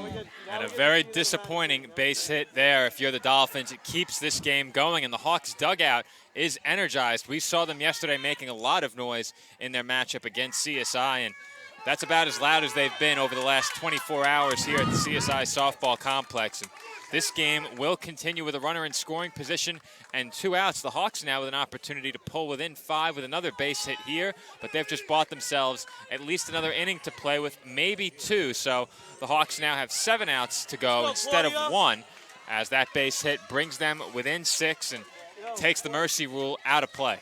Yeah, so, the Dolphins 1 pitch away were able to get a pop-up, but really no chance for Picaro or McPherson on the play, and that gave another life to McCoy, and she's able to take advantage of it, and now it'll bring up Alana Veza, who's 1 for 2. She scored a run. And the Dolphins have to now regroup and get back into the dugout, and that first pitch is taken inside for a ball, 1-0. Veza looking for her second base hit of the game. She's 1 for 2.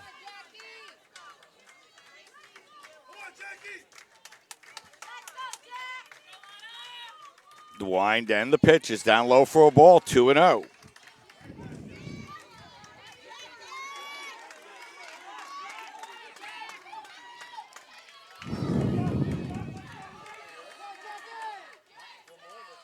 2 balls, no strikes to count.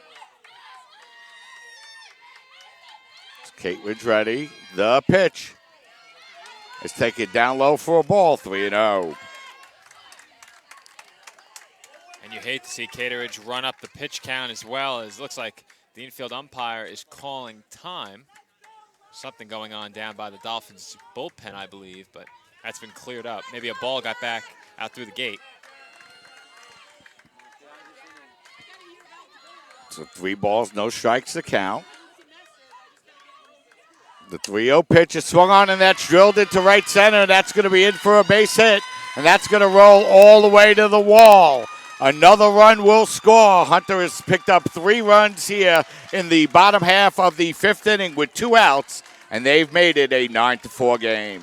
Well, the Hawks beginning the slow climb back in this half inning. Now within 5, they have 7 base hits in the game overall. Several of those coming in this inning. And they have a chance for more, as Caroline Bibula will be the batter, looking to chase home another run from second base. Yeah, so Veza continues her hot hitting. And the Dolphins need to get themselves back in the dugout here. The wind and the first pitch to Bibula is taken down low for a ball, 1-0.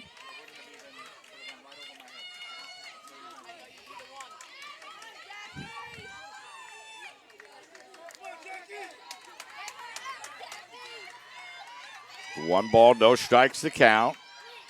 The pitch is taken up high for a ball, 2-0. Now Cateridge beginning to work from behind in the count, not pounding the strike zone like she was before. I doubt fatigue is an issue, Mike. The pitch count not very high yet. Yeah, Dolphins really 1 strike away. And it's been 3 Hunter runs since then, and that pitch not even close, and she's now down in the count. 3-0.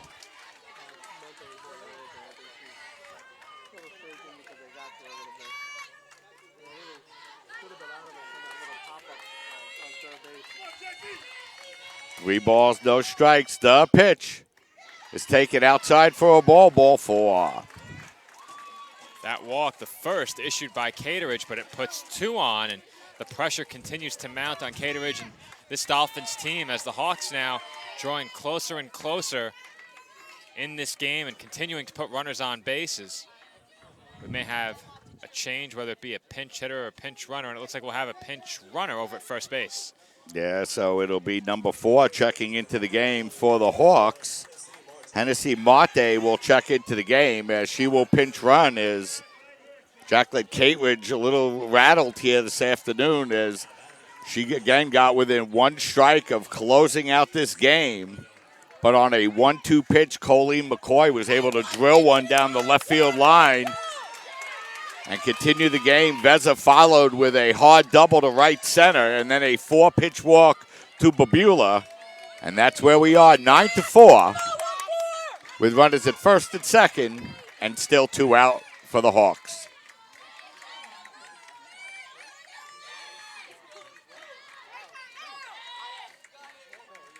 The wind and the pitch, swung on and fouled back by Salvador, out of play. The count goes to 0-1. Salvador 2 for 2 on the afternoon with an RBI. So she's hit Cateridge well so far here this afternoon. And if you're the Hawks right now, this is probably who you want at the plate, if not Veza, who just reached with the walk. Dolphins looking to get back in the dugout here. The 0-1, a swing and a miss, 0-2. No balls, 2 strikes here, 2 out, 2 on for the Hawks. In the bottom half of the 5th, the Hawks have scored 3, and they've made it a 9-4 ball game.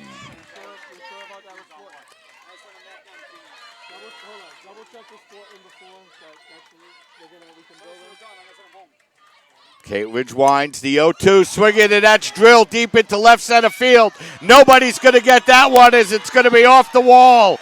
2 runs are going to score. Salvador is standing at second. It's another 2-run RBI double for Brittany Salvador, and Hunter College is close to within 3, and they trail by a score of 9-6. And I hate to say it's time to panic if you're the College of Staten Island with a 3-run lead, but Cateridge is getting hit hard right now, something we haven't seen all day long.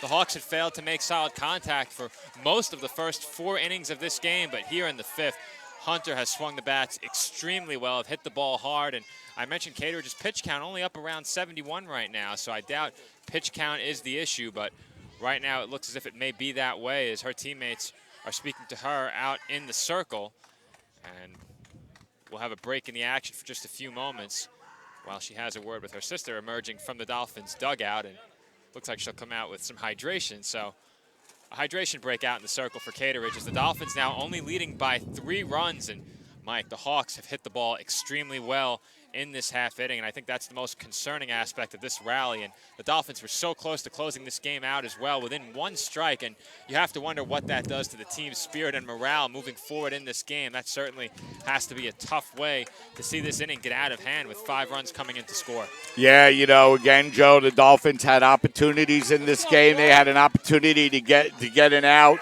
early in the inning, and they were unable to make the play, and it's really come back to bite them. But they still have a 3-run lead. They just need to get themselves back in the dugout, as Samantha Malloy will be the 9th batter to bat here in the inning for Hunter College. The pitch is a swing and a miss, 0-1.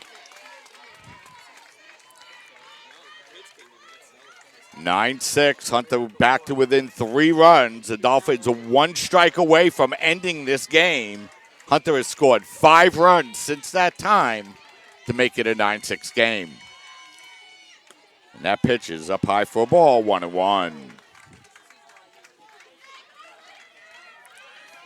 There's not much more to be said, Mike. A lot of the Dolphins fans behind us have gone a bit quiet. It has to be incredibly frustrating if you're a fan of CSI, or even one of their players being so close to securing the CUNYAC championship and seeing this inning get out of control. But right now, it's still a 3-run lead, still a cushion for the Dolphins to work with, and they can't forget that, as Hunter is still down to their final 7 outs. If CSI can get through this inning and then tack on another run or 2, they're right back in the driver's seat of this game. Yeah, so let's see if Cateridge could get back to the dugout. She's had 2 strikes in this inning on McCoy, Veza, Babula, and now Malloy. Let's see if she can get out of it, and Salvador as well.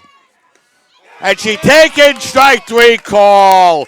Big strikeout by Cateridge, but not before the Hawks score 5 runs in the inning.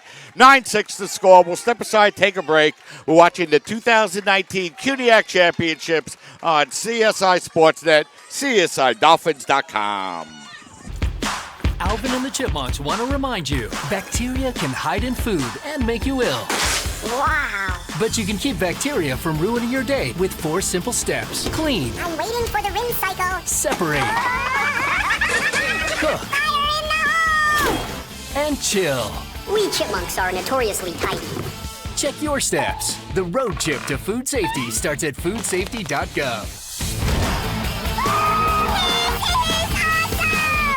So they say it's a man's world? I don't see anybody's name on it. While they were doing their thing, we slowly changed ours. Today, women can do anything men can do. And there's one thing we're even better at.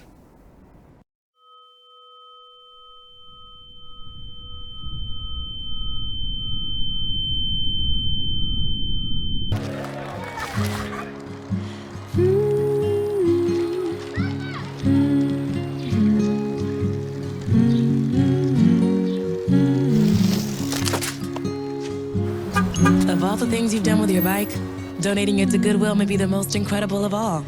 Your donations help fund job placement and training for people in your community, which means your stuff can be more powerful than you think.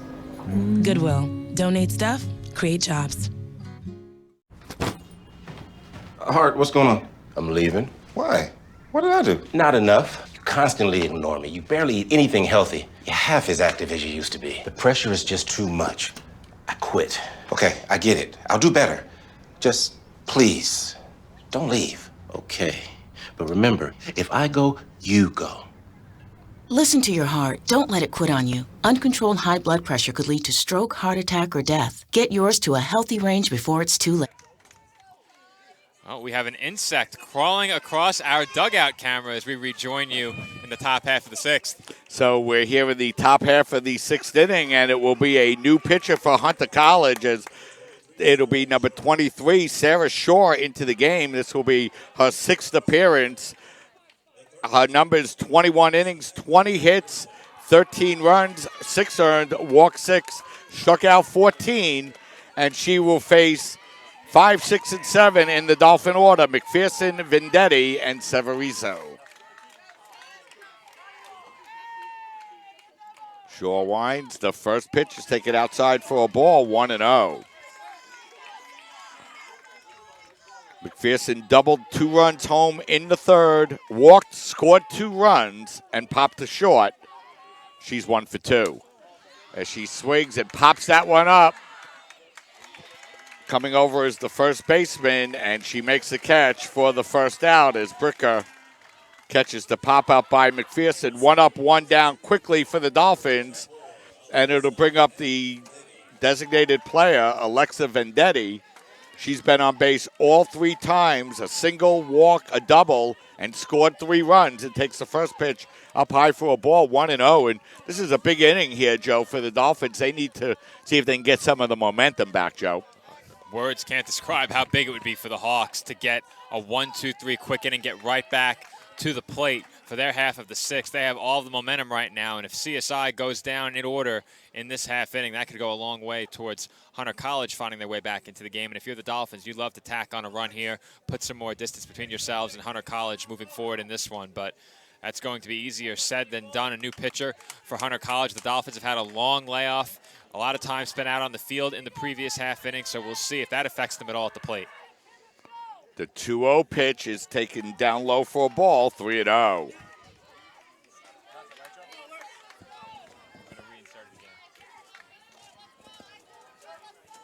Vendetti ahead in the count, 3-0.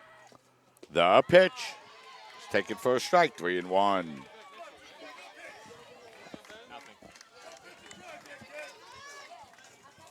Three balls, 1 strike here. As Shaw winds. The 3-1 is swung on, grounded to 3rd. Played there on a hop by McCoy, and she gets it over to 1st in time for the out. 2 up, 2 down quickly for the Dolphins in their half of the 6th inning.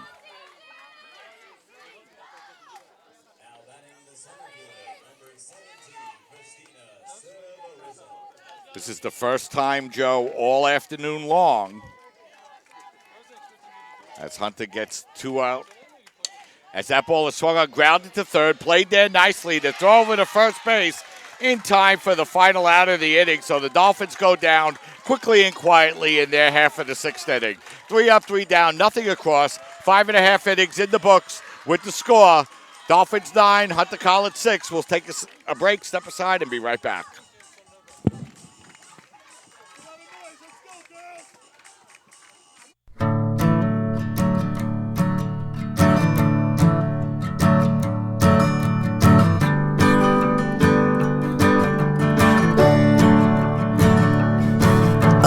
Listen now, can you hear the bluebirds?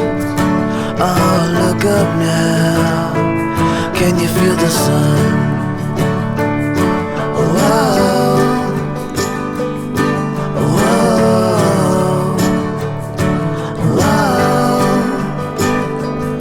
whoa.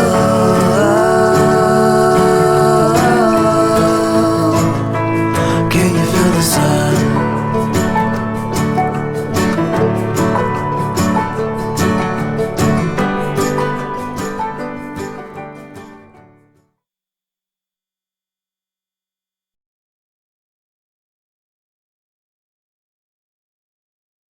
We're back, and we're getting ready now for the bottom half of the 6th inning. And, Joe, the Dolphins are tied in order for the first time today in their half of the 6th. And no better time for the Hawks to see that happen as they can get right back to work at the plate in their half of the 6th, trailing by only 3 runs. We'll see if they have enough time left to overcome what at one time was an 8-run deficit to win this game. Or I should say a 9-run deficit entering the bottom of the 4th. So for the Hawks, a long climb back. They are 2/3 of the way there right now. So Allie Bricker will lead off, and the first pitch is up high for a ball, 1-0. She led off the fifth inning, and on a 3-2 pitch, lined to single to get Hunter College started with their 5-run comeback. The wind and the pitch is swung, grounded to third, plate.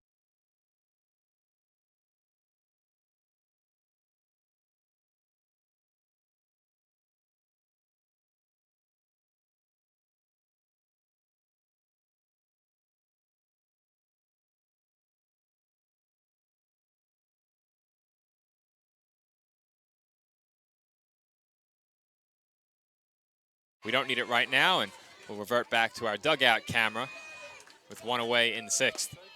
So Jamie Dorso will be the batter. Dorso singled and popped to short. She's 1 for 2, and she takes a strike. It falls down in the count now, 0-1.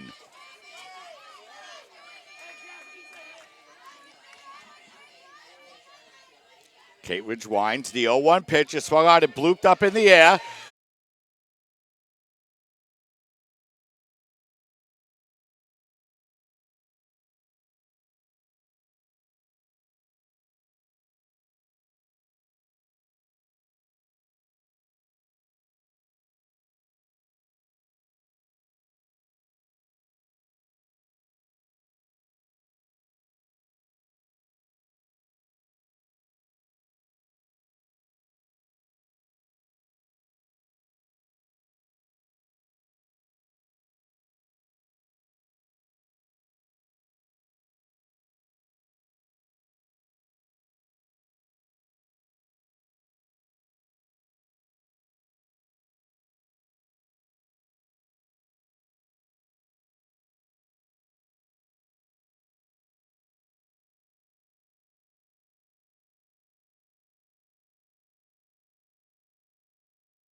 An opportunity to make the play. The ball goes under McPherson's glove. Richards made a nice play on the ball, but couldn't get the ball over to first base. And, you know, without the benefit of a replay, it's really hard to tell, Joe, for sure what the correct call was. But that's going to bring up Gianna Riamandi with 1 on and 1 out. The first pitch is taken for a ball, 1-0. As Dolphins continue to find ways to not make outs when they really need them most, Joe.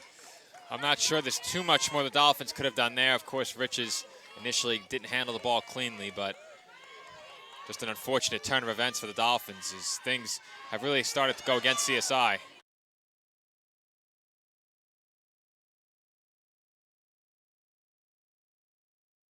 The ball leaving the infield, Joe. The Hawks now have a runner on second with 1 out.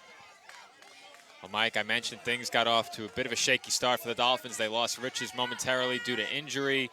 Only came through with a run in the second. Could have had more, and things seemed to turn around for the Dolphins. They began slugging and put 9 runs up on the scoreboard. As that pitch is a swing and a miss, and the count goes to 2-1. And after they put up those 9 runs, it looked as if they would cruise to victory. But then in the middle innings, things began to turn back in the favor of Hunter College, and that brings us to where we are now in the bottom of the 6th, a 9-6 score in a game that looked like it was destined to end in 5. Kate Ridge getting back on the mound. The 2-1 pitch is swung on, and that's blooped into center field. Severiso gets a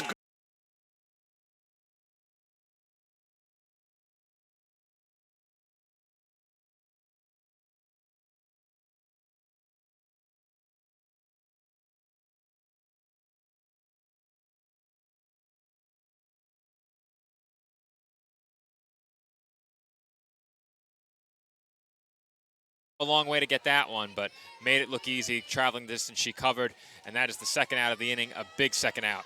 So that'll bring up the center fielder now, Kayla Pilati. Pilati 0 for 2 as she swings and fouls that one back. The count goes to 0-1.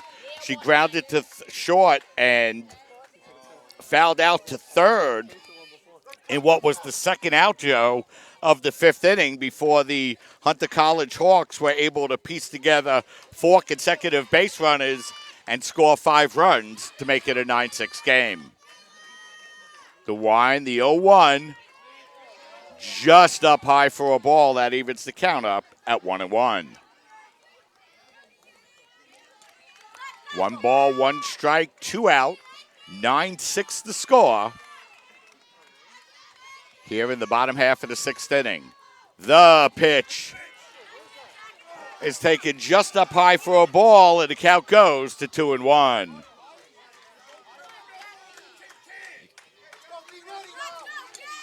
In case you didn't hear, some of our spectators find the strike zone the size of a tin can. Mike is not saying whether or not I agree, but the fans certainly don't. Sorry, Joe. The count, that pitch is outside for a ball, 3-1, and this is the 9th place hitter, Joe. You got to come right at her and throw strikes. And the count 3-1, you could expect it to be taking here at 3-1. Off the top of the order, McCoy 1 for 3, and then Veza 2 for 3 behind her. So some dangerous hitters due up for the Hawks next.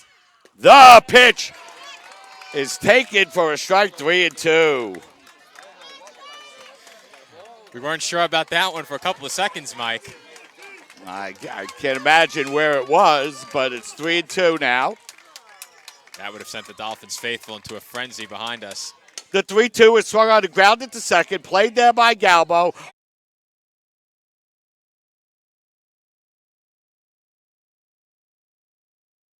It's a runner on second with 1 out, but they fail to score. No runs a hit. They leave 1. 6 complete in the books with the score.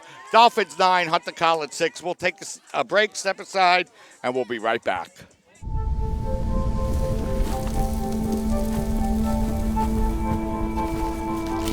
Eva Marie smoked 12,000 packs of cigarettes over 15 years. She quit, and now there's a new lung cancer screening that could save her life. You stopped smoking. Now start screening. No matter how much you smoked, early detection could save you. Talk to your doctor or learn more at savedbythescan.org. Listen to me. I am captain of the track team. And if I'm late, She doesn't really think she's going to get out of here, does she? Be nice. She's new. Hello, is anyone there? Ugh! Wow. Even from our standards, you look awful. Oh, sweetie, what happened? Me? My friend Becky got to talk to this super cute boy, and I tried to act like I wasn't jealous, but I so totally was. And then out of nowhere, this concrete barrier just popped up. Maybe it was a semi. You mean you were driving? Yeah. I mean, I know the whole eyes on the road thing, but this was a super important text. Maybe you have to know, Becky. Texting? Great. But it was only like 5 seconds, and I'm a really, really fast texter, so it wasn't even a big deal. Actually, has she texted me back yet?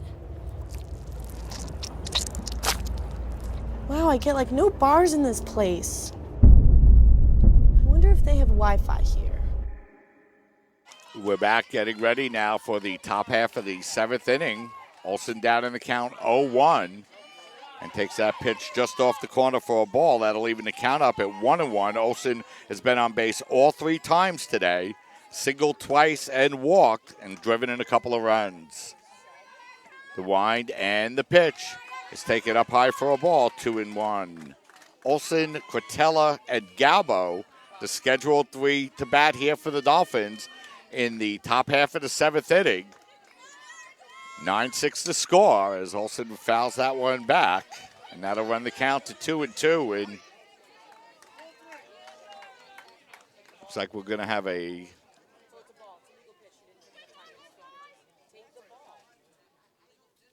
so we're going to have another illegal pitch called on the play, Joe. So I believe that's going to make the count now 3-1. Is I'm not sure what she did. Probably failed to stop for long enough. I haven't been on the air much for softball this year, but I think it's fair to characterize this season as the year of the illegal pitch. I've seen more of those than I've seen in every previous season of covering CSI Dolphins softball combined. So seen a couple today, too. So 3-1 the count now on Olsen.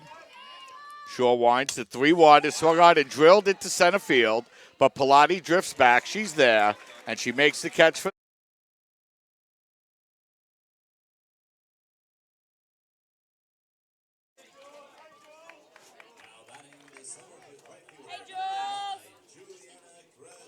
Quintella 1 for 2 on the afternoon. Singled, walked, and grounded to third for the Dolphins. That first pitch is taken for a strike, 0-1.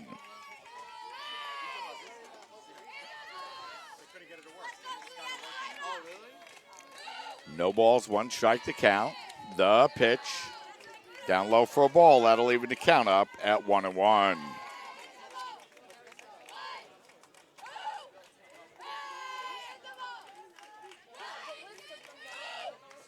1-1 pitch is inside for a ball, and Quintella now ahead in the count, 2-1.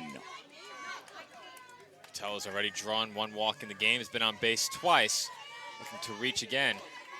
The wind and that pitch, slow breaking pitch taken for a strike, and that'll even the count up at 2-2. Back to the top of the order with Antoinette Galbo in the on-deck circle. Dolphins looking for some insurance in the 7th. The wind and that pitch is swung on and grounded slowly.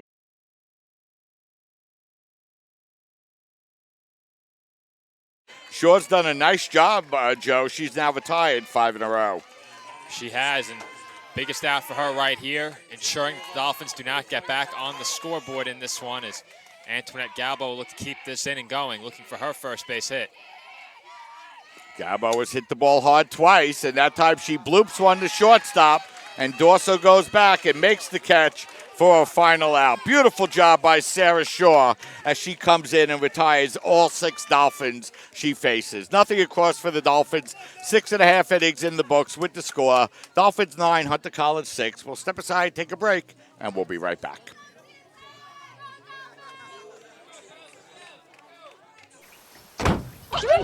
They'll test you. Try to break your will. But however loud the loudness gets, however many cheese puffs may fly, you're the driver, the one in.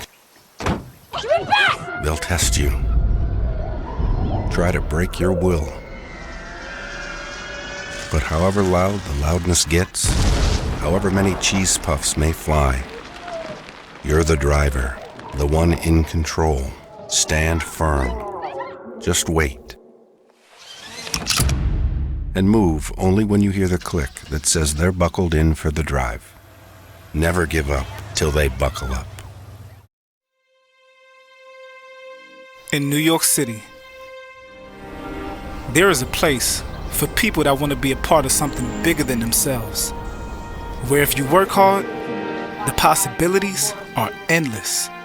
A place to learn, train, and play. In that order. The City University of New York Athletic Conference. This is where it all comes together. Find your people, be a part of a team, and don't just play the game, change the game. Champions aren't born, they're built. The City University of New York. Be exceptional. We're back, and we're getting ready for the bottom half of the 7th. Colleen McCoy leads off. And she swings and misses at the first pitch, and she falls behind in the count 0-1. And, of course, Joe, it was McCoy who got that big single with 2 strikes in the 5th inning that drove home those big 2 runs that prolonged this game and kept Hunter in it as they have an opportunity to bat here in the 7th. That base hit, her lone base hit in this game. But as you said, Mike, it was a big one, driving in a run, keeping this game going. And she'll look to help the Hawks do that right here. As that time, Kate Ridge gets a swing and a foul back to the screen, and she gets ahead in the count now, 1-2. And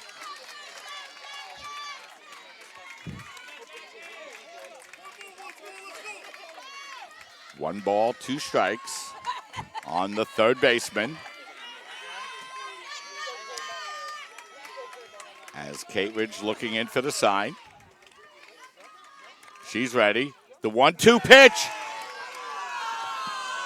is taken for a ball, 2-2.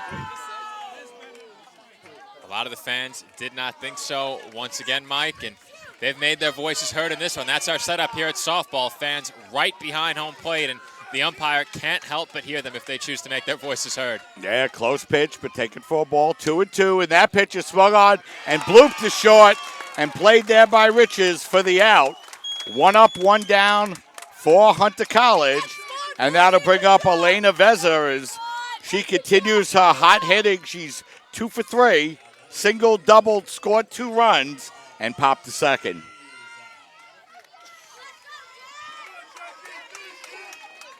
Veza ripped that double into right center field, Joe, in her last at-bat, driving a couple of runs.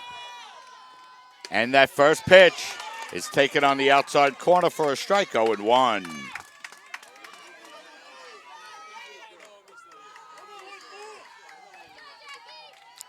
Kate Ridge looking to work quickly here. The 0-1, swung on, popped up in the air, drifting back is Galbo, and she makes the catch for the second out. 2 up, 2 down for Hunter College, and it'll bring up the designated player, Caroline Babula. Cateridge about to throw pitch number 98 with the Hawks down to their final out in this game. It's Caroline Babula coming to the plate with 2 away in the bottom half of the 7th. Tying run in the hole for the Hawks. So Babula, the batter, she walked in her last at-bat. She also grounded to second and lined to right. First pitch is taken off the outside corner for a ball, 1-0.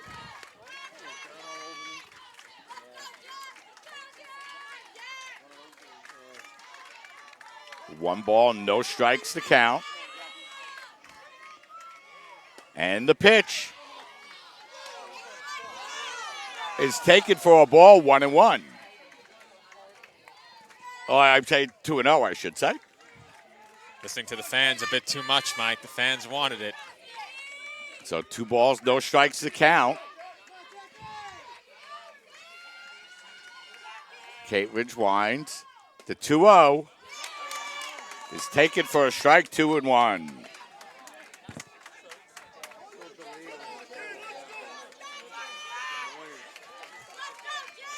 Two balls, 1 strike to count.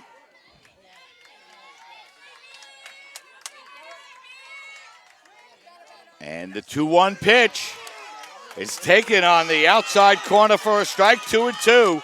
So for the second time this afternoon, Joe, Hunter down to their final strike. Well, we know it takes a lot more than that to close out these Hawks. They've shown great resilience in this game down to their final strike more than once before. We'll see if Cateridge can close the door right here. 2 balls, 2 strikes, 2 out, no one on. The 2-2 is taken up high for a ball, 3-2. Of course, if you're Cateridge, you want to attack the hitter right here. Even a home run doesn't hurt you more than a walk would. The Hawks still have to bring that tying run to the plate. So 3-2 the count on Babula. She worked out a walk in her last at-bat. And that pitch is grounded back to the mound. Played down.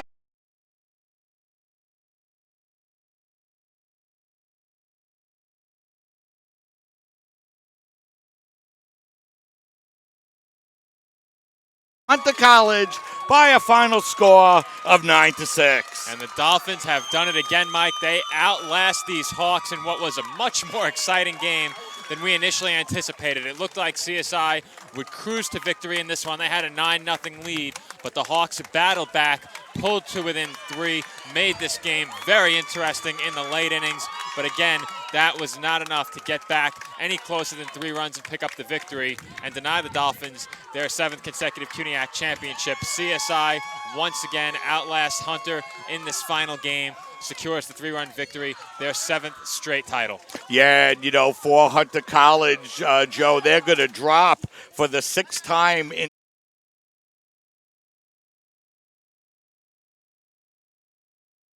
pointed, but you know, they really did a great job battling back yesterday and battling back once again here today to make it a 3-run game. So congratulations to Ralph Molina and that Hunter College squad. They played a really good series, never quit and always battled back. But, you know, once again, Joe, the College of Staten Island finds a way. And, you know, when things look darkest, they were able to come out on the other side of it and win their 7th consecutive CUNYAC championship. And the Dolphins did all of the little things early in this game to build that 9-run lead, put together some great at-bats, drove the ball from gap to gap. They hit some shots early in this game into left and right center, used all areas of the field at the plate. Their approach was fantastic. They did not chase pitches out of the strike zone. They made some tremendous defensive plays in the field as well. And early on, Jacqueline Cateridge pounded the strike zone, made the Hawks swing the bats, and through the first 4 innings, really shut the Hawks down, only allowing the 1 run. She ran into some trouble in the 5th, had Hunter down to their final strike on more than one occasion, but the Hawks, to their credit, battled back in this game, did not go down quietly, knowing their season was on the line with their backs up against the wall.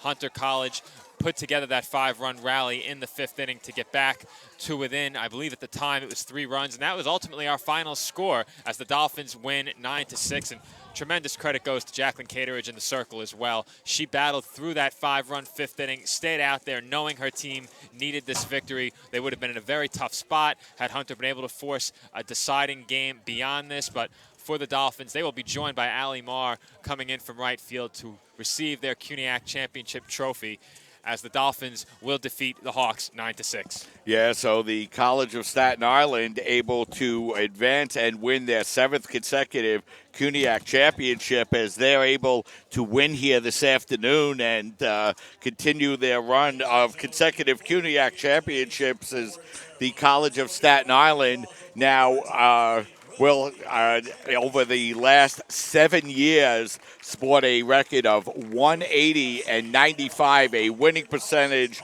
of over 66%. Their record in conference play over that 7-year period, an absolutely incredible 79-5, a 94% winning percentage in the CUNYAC conference for the Dolphins over their last 7 years in conference softball play, and it accumulates with the Dolphins winning their 7th consecutive CUNYAC championship, and it will be their final CUNYAC championship, as the College of Staten Island will begin their process and their transition into D2 over the next year. So the Dolphins will not be participating in the CUNYAC conference play next year. But for the Dolphins, it was a mixed afternoon here today, a great day for Baruch baseball, as they're able to finally break through and end the Dolphins' winning streak on the baseball side as they win their CUNYAC championship. And here on the women's softball side, the CSI Dolphins had all they could handle against a very game Hunter College team that came in with a purpose this afternoon. They took care of business against John Jay in quick fashion, winning that game in 5 innings, and came into the game with a lot of confidence here this afternoon. And you know, the Dolphins had to battle back from a Patricia Riches injury in that first inning when she went diving back to first base on that line out, and she had to leave the game, but she was ultimately able to come back into the game. The Dolphins were able to score a run in the 2nd, 6 in the 3rd, 2 in the 4th. That was their 9 runs. They did not score again from that point. Hunter College came back with a run of their own in the 4th, and down to their last strike in the 5th inning, were able to put together 3 consecutive hits and a base on balls, and were able to score 5 runs to make it a 9-6 game. But freshman Jacqueline Cateridge has done what she has done all season long, regrouped, was able to come back. She allowed a hit to Jamie Dorso in the 6th, a 1-out single, but that was all she would allow over the last 2 innings, as the College of Staten Island able to win by a final score of 9-6. And I believe I'm joined once again by my broadcast partner, Joe Foreman. And Joe, the last thing the Dolphins could afford this afternoon was for Hunter to come back and have to go out and play another game here this afternoon. And that would have put the Dolphins in a very tough spot. As I mentioned, the Dolphins starved for pitching depth. Only 2 pitchers available to them with Vanessa Porto, of course, available, and Jacqueline Cateridge. So the Dolphins would have only had Porto as an option in that second game. Cateridge was able to pitch for a little while, did return late in the season, and they had her for some of those late season matchups, and then, of course, during the CUNYAC Championship tournament. So very fortunate for the Dolphins that they were able to get through this game, because who knows what happens in a game number 2. I mentioned, of course, they're without Allie Marr, and the Hawks, knowing that they could defeat this Dolphins team on the championship stage, if they had come away with a Game 1 victory, would have put CSI in a bit of a tougher spot in Game 2 as well, with the Hawks having that confidence going into the second game. But the Hawks played with tremendous confidence in this game regardless. They knew that they could defeat this Dolphins team. They did it earlier this season, and they battled back, to their credit, from a 9-run deficit. Of course, no other option with your season on the line, but once again, tremendous credit to the Hunter College Hawks, and a congratulations for them for making it this far. Ultimately, though, the College of Staten Island able to outlast them, and were the better team in this game. Yeah, and Joe, you can't say enough about the job that Cateridge did here today for the Dolphins. And, we talked about it a little bit earlier in the game, but, basically the Dolphins went on their road trip and playing some of the top Division III teams in the country, and basically she was the pitcher. And, you talk about baptism by fire early in the season, and she certainly underwent that and, really was able to fight through it. And, it's tough, Joe, even when you're playing well and pitching well, but you're not getting any victories, especially as a freshman, to fight through it. But you got to give Jacqueline a lot of credit. She really did it, and the pressure got turned up all the way, especially in that 5th and 6th inning here this afternoon. And Cateridge able to come through and win and, help the Dolphins continue that tradition and finish their CUNYAC conference play with their 7th consecutive championship. We often talk about the physical aspect of pitching, throwing strikes and trying to keep the ball on the ground, not giving up hard-hit line drives, and making it a bit easier on your fielders to play behind you. And we often don't talk a lot about the mental aspect and how tough it is, as you just mentioned, Mike, to come back from that Florida trip 0-7, having pitched far better than that 0-7 mark. And you're winless when you return home, and that could take a toll on a freshman pitcher. It may not be an easy thing to deal with, and that's something that Jacqueline Cateridge had to deal with when the Dolphins returned from their preseason road trip. But when they did come home, she continued to pitch well, as she did during those first 8 games. She earned the start in this CUNYAC championship game. Even with the Allie Marr injury, Cateridge didn't shy away from performing well on the big stage, and she did just that in this game, earning the victory and helping her team to get another CUNYAC championship. And speaking of Allie Marr, Joe, she's out on the field now for the CSI Dolphins, out in a wheelchair with her leg, obviously damaged from that injury yesterday. And, Allie meant so much to the team this year and, really pitched the Dolphins to that victory in the game yesterday, and obviously not able to participate today, and she won't participate in the NCAA tournament. But what a great conclusion for Allie Marr. Well, she had another fantastic season, was unbeaten for a while, and hadn't surrendered a run for quite some time earlier this year. Of course, her season got off to a late start. She began the season injured, really wanted to pitch in Florida, hadn't yet been cleared, but when she did return to the circle, did a fantastic job for the College of Staten Island throughout the season. Her numbers were great. Same goes for Jacqueline Cateridge. She did get injured midway through the season, had to take some time away from the circle, but when she did return to the circle, pitched extremely well, and during her absence from pitching, swung the bat extremely well on top of the good pitching she'd provided for the Dolphins throughout the year. So tremendous credit goes to them both and this entire Dolphins lineup, because the at-bats they put together in this game were deserving of a CUNYAC championship title. And after that rough 5th inning, they needed just about all of those 9 runs to come away with the victory in this one. And without the good at-bats from top to bottom in this Dolphins lineup, they may not have come away with this victory. Yeah, and and speaking of another senior, Joe, for the CSI Dolphins, Antoinette Galbo, a senior this year for the Dolphins, and what a career she's had. She's known nothing but CUNYAC championships throughout her 4 years. Of course, she's played second for the Dolphins. She's played short for the Dolphins. She's played third for the Dolphins. She plays all those positions extremely well. She's been an offensive force for the Dolphins for all these years. And, another one of those great players is you hear Allison Marr get introduced to pick up their first place medal here this afternoon. But, just another great senior for the Dolphins, a player that's obviously going to play with the Dolphins through the NCAA tournament. But, one of the players that the Dolphins are going to miss as we get ready for the announcement, Joe, of the most valuable player of the tournament. Well, I will pretend I don't know who the most valuable player is, and I won't spoil it, but that announcement will wait just a few more moments as the assistant coaches are introduced. But for the Dolphins, of course, they will head to the NCAA tournament now by virtue of this victory. They've earned an automatic bid, and I believe the selection show is on Monday, so we'll find out where the Dolphins will be traveling. And I know you will be there, Mike. I hope to be there as well, but we'll see. And if we can work that out, I'd love to join the team once again on another road trip. Yeah, it's going to be tough for the Dolphins. They're going to go in, and, Jacqueline will be their pitcher for the tournament, and, you'd like to go in and have a couple of pitches that you really want to throw, but, you deal with the hand that you dealt, and, sometimes the Dolphins are going to go in and surprise people, and, I think they came out in this tournament and, came in as the number 2 seed. People forget, Joe, that it was Hunter that entered this tournament as the number 1 seed, but it was the Dolphins that emerged victorious as they win by a final score of 9-6 here this afternoon, and, really a great job for a team that, really had a big question mark on the mound after the injury to Allison Marr. And, now for Jacqueline Cateridge, she goes into the NCAA tournament as a CUNYAC champion, and she goes in with all the confidence that entails as well, Joe. Certainly does, and I've said it many times throughout the season, both about baseball and softball. The biggest games these teams will play are played during the CUNYAC tournament.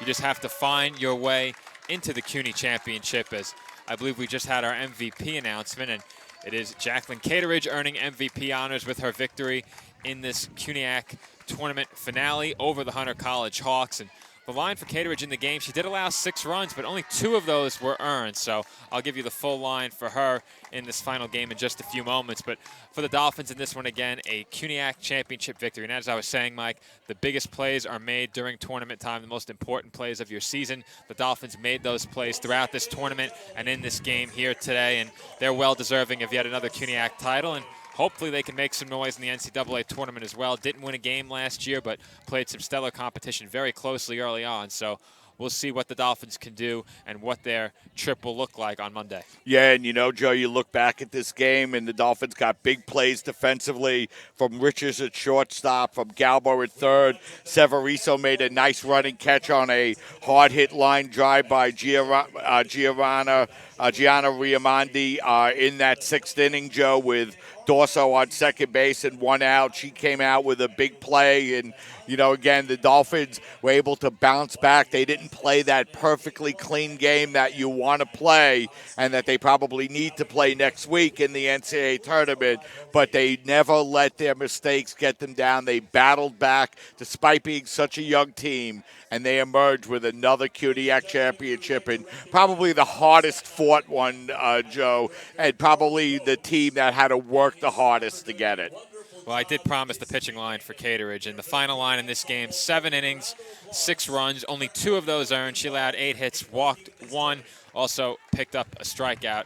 But as you said, Mike, everyone always looks forward to the NCAA tournament, and I think what the Dolphins did well in this game overshadows some of those mistakes you referenced. So we'll see if that continues. Again, they swung the bats incredibly well, many good at-bats in this game so far. As we have a conversation going on right behind us, I'll slide over. I know how sensitive these microphones are as we get set to break down here from the CSI softball complex. But again, NCAA tournament time, always very exciting. The Dolphins will enter the tournament playing well. A very strong effort in this game against the Hawks today, and strong efforts throughout the CUNYAC tournament. Offensive onslaught against Lehman and 2 9-run outbursts against the Hunter College Hawks as well. And Joe, for the CSI Dolphins, we mentioned before there's 7 consecutive CUNYAC championships, and I've been covering these championships, Joe, since 2008. And, there have been so many great players and so many exciting memories. And, the Dolphins have gone into these tournaments and played so well. And, for them to bounce back and battle through all the adversity here this afternoon again, if you're head coach Stella Porto, it's got to be one of the more satisfying victories because you had to do it with not necessarily the most talented team you've ever had.